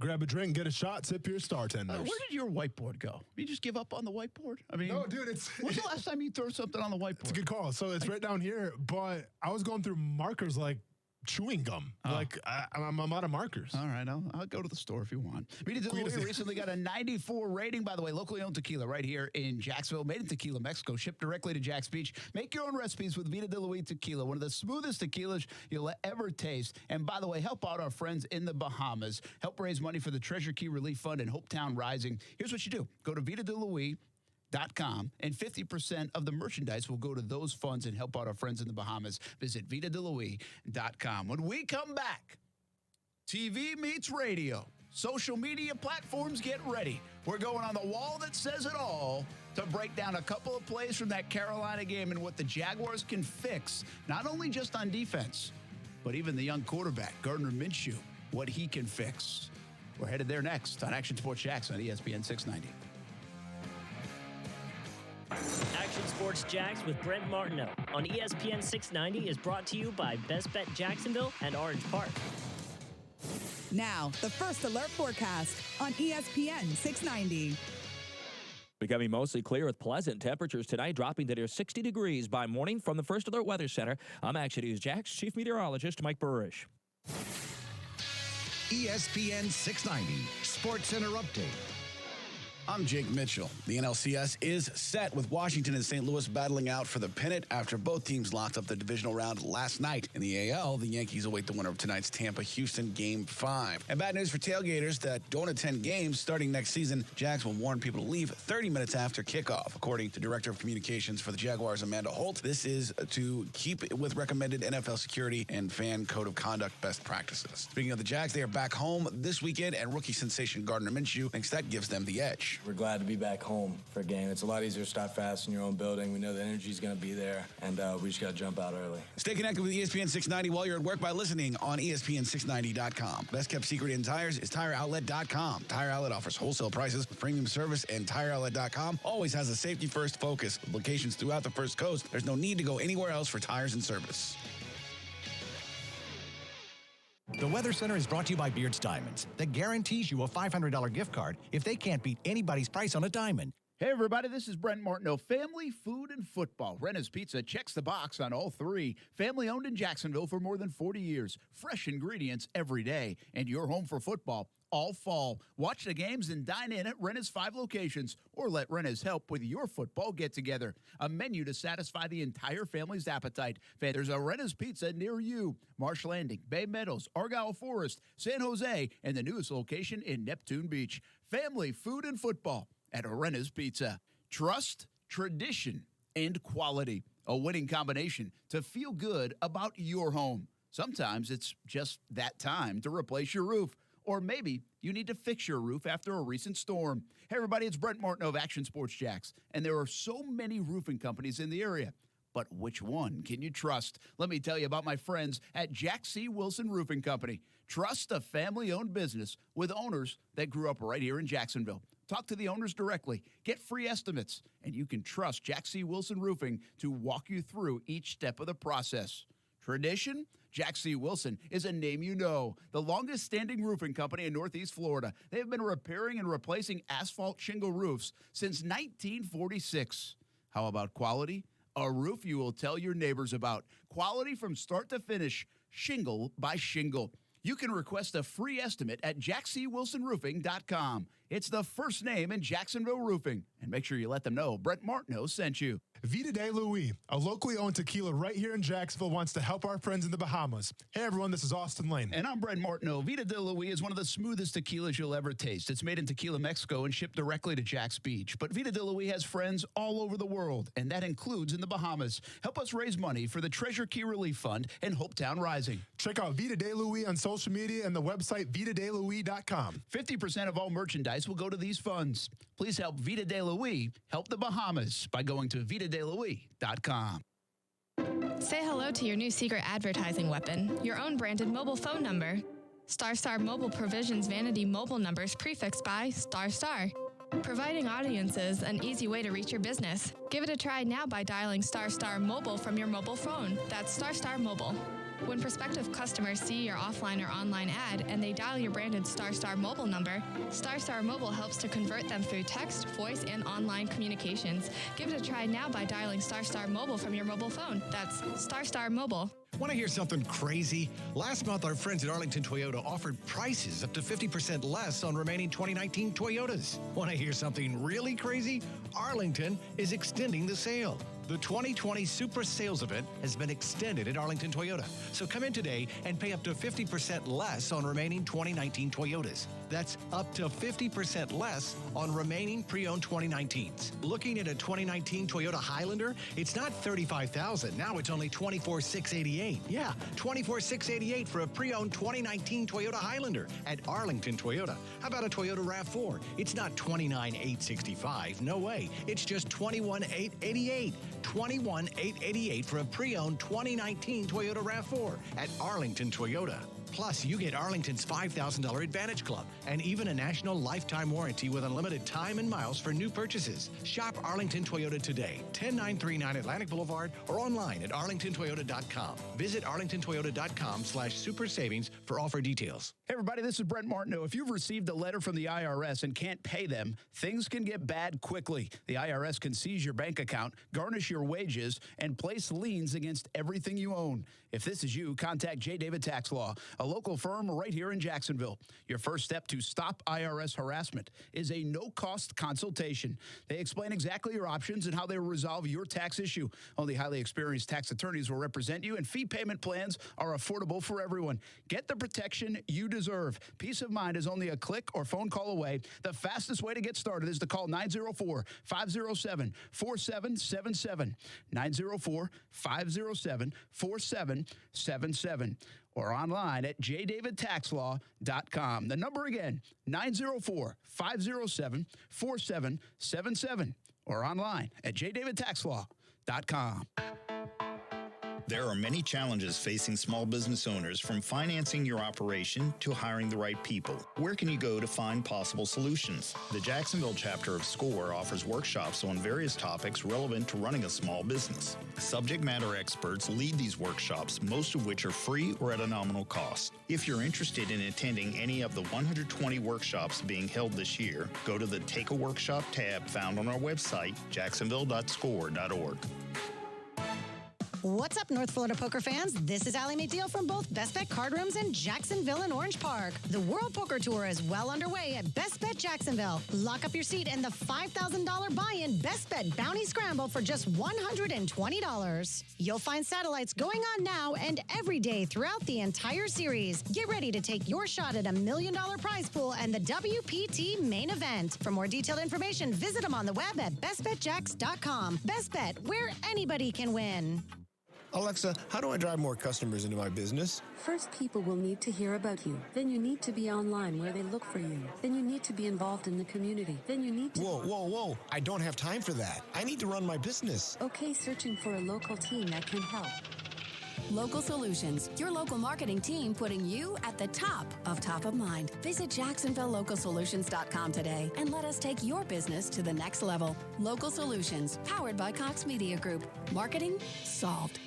So your team scores. Suddenly you're best friends with perfect strangers. Tullamore Dew calls these friendships fanships. When the game is on, order a Tullamore Dew, the original triple blended smooth sipping Irish whiskey for the person next to you. This game day, grab a Tully and strike up a fanship at... Find Tullamore Dew in Jacksonville at Hoptinger Jacks Beach, Hoptinger 5 Points, and H. Jopton. When it's game time, it's Tully time. Tullamore Dew Irish whiskey, 40% alcohol by volume, 80 proof, 2019, imported by William Grant & Sons, Inc. What's good, Stephen A? If you're a New York Jets fan, let's just say this. Damn, you can't catch a break. I mean, the New York Jets, when's the last time they've been relevant? Catch Stephen A. weekdays at 1 p.m. Eastern on ESPN Radio and the ESPN app. Brent Martineau. You see him every day on CBS 47, Fox 30, Action Sports Jags. Austin Lane. He's a former Jag star and current MMA fighter. Broadcasting live from the Anna Jar and Levine studio. This is Action Sports Jags on ESPN 690 and ESPN690.com.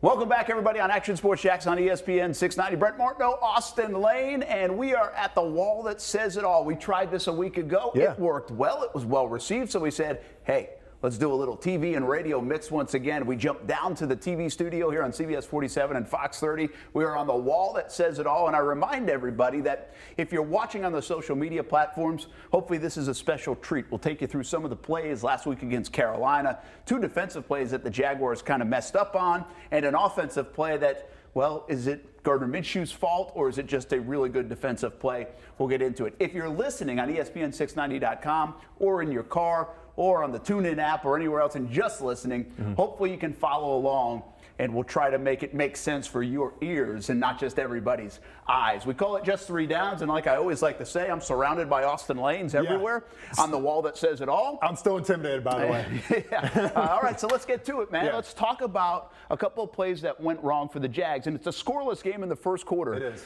Just 5 minutes into the game. Yeah. This is the first possession of the game for Carolina. Remember, they marched right down the field on the Jaguars defense, so not a good start because Carolina sets the tone early on against the defense that's supposed to be good for the Jaguars. Christian McCaffrey ends up scoring a touchdown, but you take it from here, set up the play, and tell us what went wrong. So, Brent, as opposed to last week, we talked about Todd Wash's scheme a little bit. Was it the right scheme to be called? Do you guys have to do their jobs? In this series we're going to do here, it's all about the fundamentals. Put the X's and O's away, put the scheme away. We're talking basic fundamentals. And I know about fundamentals myself. My very first game I played in, Monday Night Football, 2010, Tennessee Titans. Guy by the name of Chris Johnson was at running back at the time. And I'm sure you remember that game, we were getting blown out. So I actually got some more extended playing time. One of my very first series I was in, I was what you do, a pirate technique. So basically, I was in a 6-eye on the tight end, and I had a step to the B gap. Pretty basic stuff. Everyone does that. So I step to the B gap, but I make a mistake and look in the backfield. And when I do that, I see, oh, Chris Johnson's going around me. I'm just going to casually go back to the C gap and it'll be okay. I'm going to make a play. Everyone's watching back home. I'm going to be a superstar. Nah.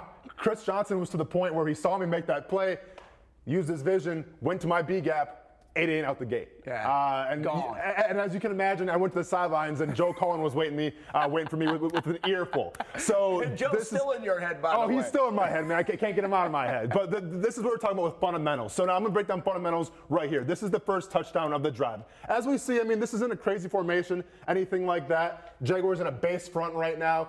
We're going to keep an eye on Josh Allen and Quincy Williams. 2 rookies, 2 first-year guys here, okay? So this is the basic formation right here.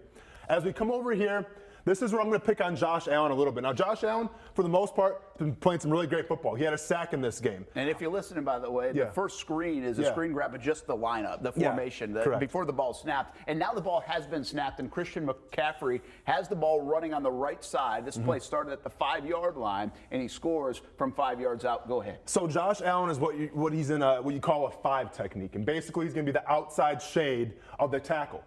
There's no tight end there, so he's got a pretty easy job. Now, as that 5 technique, what they're asking Josh Allen to do is you have the edge. You have the outside contain. Perfect.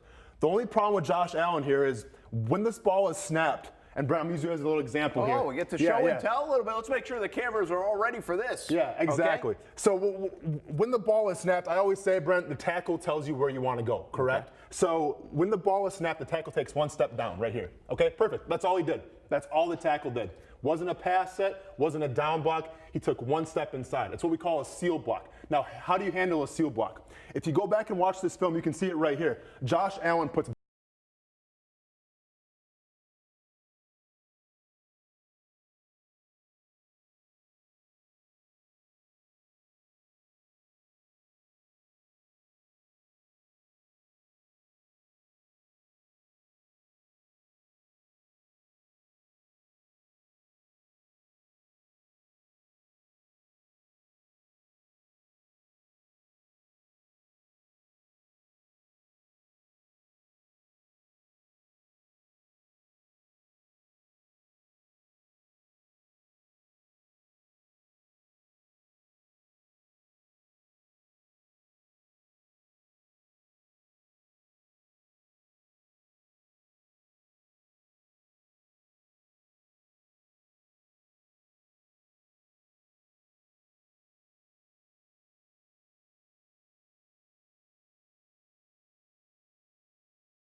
we talked about him a little bit last week. We're going to talk about him again this week. He did get benched this game, and this is one of the reasons why here. Tough game for Quincy Williams. It was a tough game for Quincy Williams. So as you can tell, and we can't really see the slide right here, but the way the offense is set up, Josh Allen pushes his guy. You know, it's the seal block. And there's chaos right now in the middle, of the B gap and the C gap. And McCaffrey's about to bounce this thing outside, and there's some green grass out there. Yeah. So now here's the thing. If you want to stop the run, 2 ways. Either you get in the hole or you put the tackle in the hole. You could really say that Josh Allen puts the tackle in the hole on this play. So the B gap is covered up. The C gap is the one that's open. The outside run is open right now. Unfortunately, Quincy doesn't see this. There's not communication right now because Quincy is playing the B gap. If you look closely, No one's in the B gap. There's no way the B gap is going to get hit. Yeah. The C gap is open. There's the no room outside to is run open. in the There's B no gap. room to run. So once Quincy Williams sees that, once Quincy Williams sees Josh Allen push his guy into the gap and say, you know what, I'm all good here, Quincy Williams has to recognize that and then play outside. If he plays outside, he helps Josh Allen out and make the tackle, and it's not a touchdown. All right, so that's interesting. So he plays the wrong gap after there's some wrong technique by Josh Allen. Yeah. So two rookies, just a quick little decision and the wrong one really cost them this play, which was still pretty much contested down at the goal line. Of course. This is the play that McCaffrey got flipped into the end zone on, and the Jags almost made the play, but Quincy's in chase mode at that time. Correct. All right, so I get it. So two mistakes by the young fellas. Exactly. And the rookies, and they'll learn from it. Yeah, exactly. Right? I mean, these are basic fundamental things, but I mean, at the same time, it's the little things that matter the most, Brent. Especially if you have a good running back, too. Of course. Because that's the other part is, I ask you this all the time. I'm like, hey, guys make mistakes. Yeah. But a lot of times you get away with the mistakes because maybe the quarterback or the running back or the receiver or whoever doesn't make the right choice and makes you pay for it. Yeah. Well, what we saw on Sunday against Carolina was McCaffrey especially made the Jags pay when they made a mistake. And exactly. And when you're a defense, you're getting ready to game plan for a running back. I mean, you can see his speed, his power, his moves and everything, but it's hard to gauge just what kind of vision he has, right? Because you only see the vision when you're on the field. So with that in mind, Christian McCaffrey, great vision. Alvin Kamara again coming to town, excellent vision Real as well. life speed versus what you see on tape. Exactly. No kidding. All right, so here we go. We go play number 2. And this is the play everybody saw. Correct. 84-yard touchdown run. And we talked about this earlier in the week already on the show on Action Sports Jax on ESPN 690. And just a reminder here, we're at the wall that says it all. For all our folks watching on social media, on YouTube and Twitter and Facebook and Twitch, you're watching some of the frames from some of the big plays in the game when Carolina beat the Jaguars 34-27 Sunday. For our listeners on ESPN 690 in your car or ESPN690.com, we're trying to keep you at least in tune with your ears and describe this the best we can. But if you want a visual look, go check out some of our social media platforms as well. We'll hang with this for a couple more minutes. We got a Gardner Minshew play coming up in a moment. But first, let's go to the 84-yard run. And it was 21-17 at the time, man. The Jags had the momentum. Second half, first play of the second half.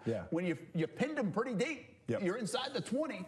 And McCaffrey gets loose. Yeah, so there's a lot of things you can pinpoint on this play. First of all, let's go ahead and set the scene real quick. We have Carolina, they have Christian McCaffrey kind of like in that eye in the backfield, and they have Greg Olsen kind of like at the wide fullback position, basically. Basically, he's going to go in motion here. This is what Carolina likes to do a lot. This is what a lot of teams like to do a lot. And this is what I like to call with Greg Olsen right here. This is what every team will do against the Jags now. This is what we call a distraction, all right? This is all this is. This is cannon fodder. This is a distraction right here. So who is this distraction going to affect? Well, usually when you're talking about a tight end, it could affect the linebackers. It could affect the safeties. On this play, though, this distraction also affects Calais Campbell. Now, let's go ahead and come down here to the play a little bit and see what transpired. So we went from the formation play. That's what we just set up here. And again, the ball hasn't been snapped. This is the 84-yard run. And the Jags are in their normal defense. They're shaded a little to the right side because of Curtis Samuel's over there and the tight end is over there. Ronnie Harrison's helping out on the right side. And also keep in mind, so Ronnie Harrison is coming down on the line. So he's coming to stand right next to Yannick Ngakoue. When there's two guys on the line like that, that tells me one thing, Brent. There's going to be some kind of movement because you're not going to have two guys in the same gap. Yannick Ngakoue is going to do a pirate step. That's kind of what I talked about with Chris Johnson, or Chris Johnson for me for a big one. So Yannick Ngakoue is going to do the pirate step because the safety is coming down right next to him. Jags essentially have 7 guys in the box on this play. Yes. You wouldn't count. Jared Wilson's kind of hanging out a little bit. I don't know if does he count in the box there? Would you count that in the box? In this right now, no, I wouldn't count him in the box. So 7 guys in the box for the Jags. Now we go to the snap of the football. And the frame we have here is basically the seas parting. Correct. That's what it looks like. This is a big hole. Remember, on this play, Christian McCaffrey does not get touched. Yes. He didn't get touched. Yes. He might be the MVP of the league, and this might be, or they think they're a really good defense, and he does not get touched on an 84-yard run. Correct. Take it away. Absolutely. So like I said in the prior slide, Greg Olsen, he is the distraction. The guy in the back that's going in motion is the distraction. And if you go on Twitter, if you watch this play happen live, a lot of people were complaining, like, why would Myles Jack foul the tight end? Everybody thought it was Myles Jack's fault. Correct. Now, don't get me wrong. Myles Jack is at fault here. Don't get me wrong. He definitely is in fault. But here's what Myles Jack was thinking. So, like we talked about in the show, Brent, number 10, I think that's Curtis Samuel, if I'm not mistaken. So Curtis Samuel, They like to do a lot of things with Curtis Samuel. They like to run the ball, get him the bubble screens. On this play right here, Curtis Samuel is faking like he's going to get an end around, basically. And what behind Kyle Allen. Exactly, behind Kyle Allen. And what Miles Jack read was the fact that his key on the tight end, Greg Olsen, took him to that spot. Because if you're the linebacker watching Greg Olsen, the tight end right now, going in motion, you follow him. And when Greg Olsen sets up wide, he thinks that the ball's going to go right here to Curtis Samuel outside. Okay. So Miles Jack actually has to follow that a little bit. But now here's what Josh Allen can do to make things a lot easier. We just broke it down over here, Brent, where we talked about, you can put one hand on the guy and you can frame up, keep your shoulders square. When you got Greg Olsen blocking you right now, and this is Josh Allen, let's keep in mind, it's Greg Olsen, right? He's what? Maybe 60 years old, it seems like sometimes. No, I'm just messing. But he's an older seasoned vet. Yeah. Greg Olsen's not going to come at you with power. Greg Olsen's savvy. Greg Olsen's going to try to reach block you. Technique. Or do something like that. Technique. What Josh Allen can do right here to help out Miles Jack is push Greg Olsen down. If you watch this play develop, Josh Allen actually takes Greg Olsen and he swims around. Okay? He swims around. Now, I can see what Josh Allen's trying to do. He's trying to swim around because he thinks maybe the running backs can get the ball. That doesn't matter. You're lined up so wide right now, and that running back, a.k.a. Curtis Samuel, is so far in the backfield that even if you do just nudge him up a little bit instead of swimming around, you still have the opportunity to make that play. So Josh Allen can push the tight end down a little bit more, and this will free up Miles Jack. Because you see how wide they are here, Brent. Yeah, right now, the play Austin's describing, again, if you're listening, I mean, at this part of the play, McCaffrey's got the ball about to hit the hole and actually has hit the hole. Yeah. And Miles Jack and Josh Allen are I would say, 7 yards away from him? Yes, exactly. So they've got, no chance at this point. So now Josh Allen has the contain, which means he has the outside responsibility. Same thing on the first play. Miles Jack has to understand that even though he's following Greg Olsen, and even though he's worried about Curtis Samuel, you have to trust that your rookie, Josh Allen, can make that play on the outside. That's Josh Allen's gap on the outside. Okay. So then where does Miles Jack fit in? Miles Jack fits in right here. This green space between basically Calais Campbell and Josh Allen. So that's what we call the C gap right now. That's what it became. So he has the C gap. Unfortunately, he took his split out so wide, so long, that the C gap is a mile long. Yeah. And even if he was to try to make a play, which he did, doesn't have enough time to recover. You can fit a Mack truck right now between Exactly. But now, it's not just on these two, though, Brent. This is a long developing play, and a lot of guys are at fault right here. On the show, we talked about Calais Campbell a little bit, right? So if we go back to the original slide right here, Calais Campbell is in a 3 technique. He's lined up on the guard. Basically, he has this B gap right here, right? So we'll see what happens. Calais Campbell sees Greg Olsen go in the backfield. Once again, come up on me, Brent. All right, so say you try to block me. I'm focused on your shoulder. I'm not looking in the backfield. Because as soon as I look in the backfield, that's where all the cannon fodder, that's where all the distractions are. Linebackers have to look in the backfield. If you're a defensive line, just focus on your guy. He'll take you to the play. Initially, Calais Campbell does a great job getting off the ball, putting his arms on his guy, and making a play. But he sees Greg Olsen cross-face him. He sees Greg Olsen go around him.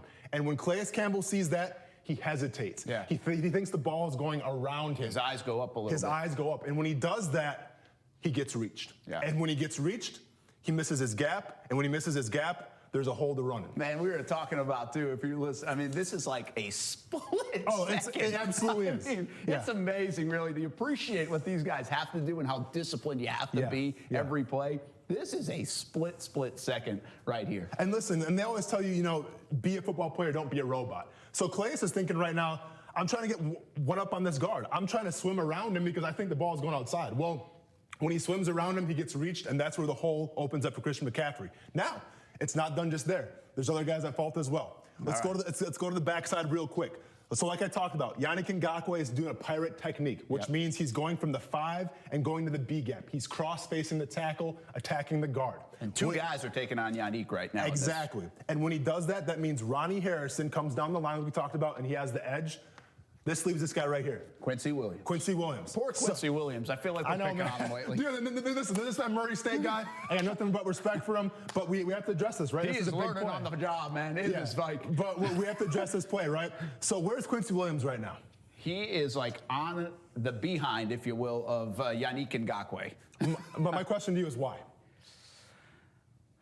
I have no idea because all the motion and Samuel and Olsen, the tight end, took everything to the other side. So it's not like he's got any responsibility over there. I don't know what gap he's trying to fit at this moment. It really makes no sense because McCaffrey's about 4 yards away from him, about to go through a hole and go 80 yards untouched. So here's the problem here. The way this is blocked up on the offensive line, Quincy Williams thinks the ball is going to bounce outside because he's reading the offensive lineman. So that's Quincy Williams' job. But unfortunately, he's not trusting Yannick Ngakoue. He's not trusting Ronnie Harrison. If he trusted him, he knew that the C gap and the B gap are good. Yannick Ngakoue is doing his job. Ronnie Harrison is doing his job. So what does Quincy Williams have to do? He has to fill in the backside right here. His job. His job, exactly. Don't be a hero. Exactly. And so the young players are making some mistakes. Hey, do you think, are these repeatable mistakes and then it becomes a problem? Or are they easy to learn from even as a young player? You're like, I'm not going to do that again. Yeah. I mean, I'm going to be honest. It's just a matter of getting your reps, you know, and going through them in practice, obviously. And then when the game time comes, executing. Because, Brent, I was there too. Like I said, Chris Johnson burned me a couple times. You know, I understand those plays alone. So listen, it happens. It happens. But like I said, it's not just on Quincy Williams. It's not just on Calais Campbell. It's not just on Miles Jack. It's not just on Josh Allen. It's on the collection of all of them. And if we work on our fundamentals here, this play doesn't happen. Well, we said this, if you listen to the show earlier in the week, when you have 4 guys do something wrong on a play, and what was 84 yards untouched. All right, we got to be real quick. We got to get out of here. But I want to take you to an offensive play to end things. Absolutely. And this is the Gardner Minshew with 2:33 to go, down a touchdown. They had the ball. Remember, it wasn't just the Hail Marys at the end of the game. But they have the ball now at the 39-yard line on 2nd and 10 of Carolina. They're marching down the field. This could be the tying score.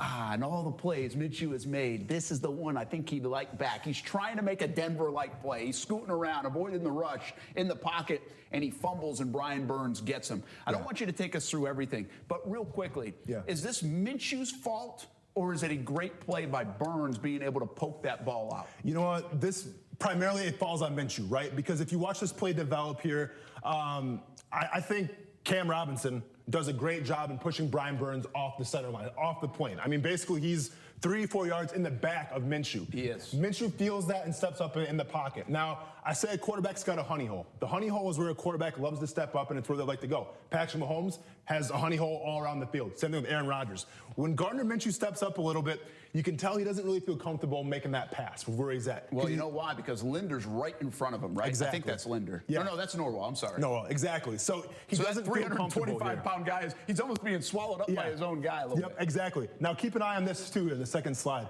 Who's this guy? I think it's Shaughnessy right here. That's Jeff Swaim. Jeff Swaim. Okay, thank you very much. This guy's wide open right here. And what this guy did was he helped out in the pass blocking, and then he releases. Jeff Swaim is wide open right now. Minshew does not see him though. His eyes are downfield. But what happens? So he feels the pressure. Minshew steps up, doesn't like it, puts 2 hands on the ball, and proceeds to go towards his right where Swaim is. Now, I'm sorry, where Swaim is. Correct. Okay. Here's the issue, and this you can take it for what you want. Brent, give me probably the 2 best scramblers at throwing the ball in the NFL right now. Well, you just said it, Mahomes and Rodgers, maybe. Thank you very much. We're on the same page. I love it. Do you know what they do so well and why they're so successful?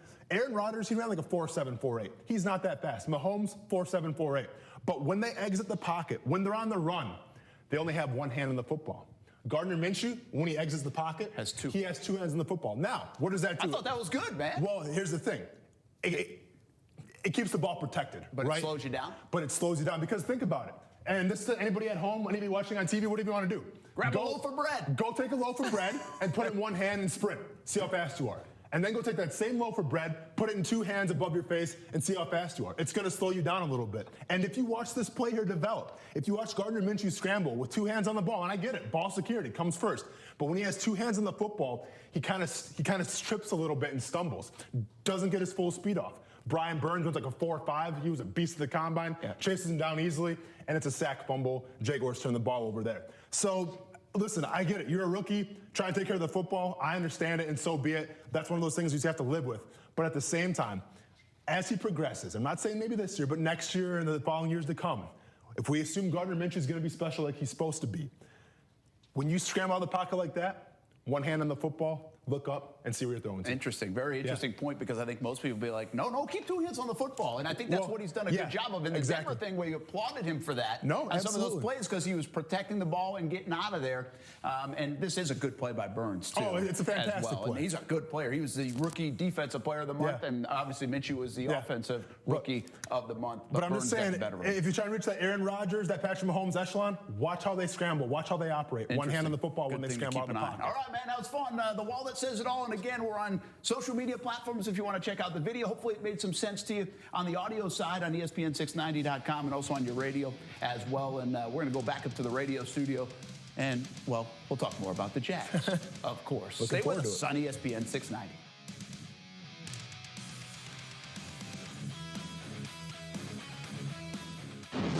We're coming to Jacksonville. Oh, hey, it's Mike Golick. We'll be in town for the Georgia-Florida game and want to invite you to come watch us do our show live from Intuition Aleworks. To register for your chance to win VIP passes, go to ESPN690.com. You know you'd like to add an $80 gift card to your wallet. Well, that's exactly what you can get this October at any of Tire Outlet's 9 locations. We're here to tell you about the Yokohama Fall Rebate at TireOutlet.com. You'll receive up to $80 on a Visa prepaid card or Visa virtual account with your purchase of 4 select Yokohama tires. The Yokohama Fall Rebate offer, only this month. See more rebates and info at TireOutlet.com. Wholesale prices, premium service. Brent Martineau. You see him every day on CBS 47, Fox 30, Action Sports Jags. Austin Lane. He's a former Jag star and current MMA fighter. Broadcasting live from the Anajar and Levine studio. This is Action Sports Jags on ESPN 690 and ESPN690.com.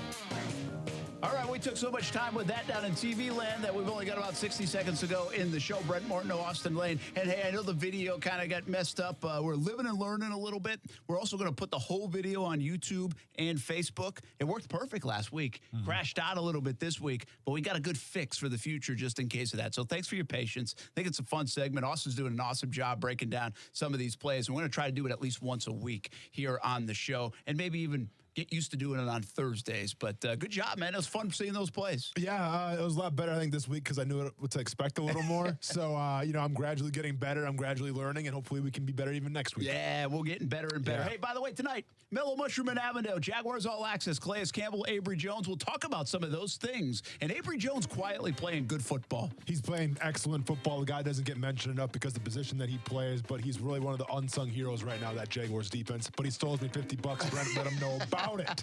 I'll see if he'll at least buy me a pizza.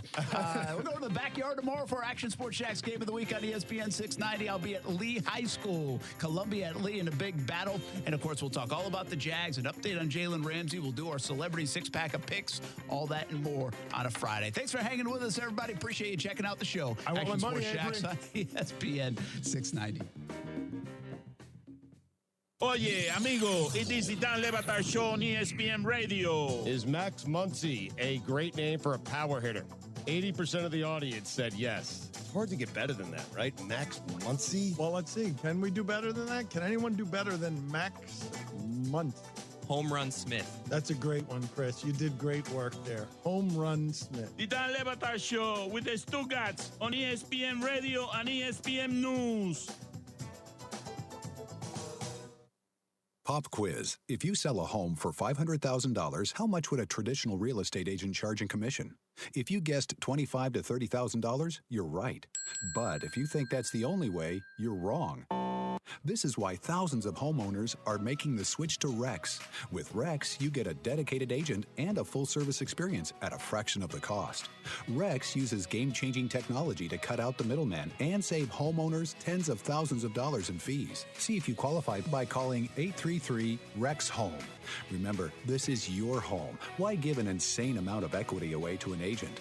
Rex offers the lowest fee in the industry without skimping on service. You'll work with an experienced real estate team with you every step of the way. Get the most out of your home. See if you qualify by calling 833-REX-HOME. 833-REX-HOME. Florida, CQ 1057788. Minimum fee may apply. Not licensed in all 50 states. Visit rexhomes.com to see if Rex is available in your area. Rex fully supports the principles of the Fair Housing Act and Equal Opportunity Act. time to register for the 16th Annual USO Armed Forces Half Marathon and Freedom 5K, one of the premier running events in the Southeast. The mission of the USO Armed Forces Half Marathon and Freedom 5K is to strengthen the bond between the civilian and military communities, promote sound physical health and fitness, and to raise funds for the greater Jacksonville area USO in support of all 5 branches of the military, including the Florida National Guard and their family members. It all happens on Saturday, October 12th, starting at Metropolitan Park. This is a family-friendly event featuring high-tech military vehicles and prizes. Proceeds benefit the Jacksonville USO and other military charities. The USO Armed Forces Half Marathon and Freedom 5K happens on October 12th, so don't wait. Register today online at jaxusohalfmarathon.com.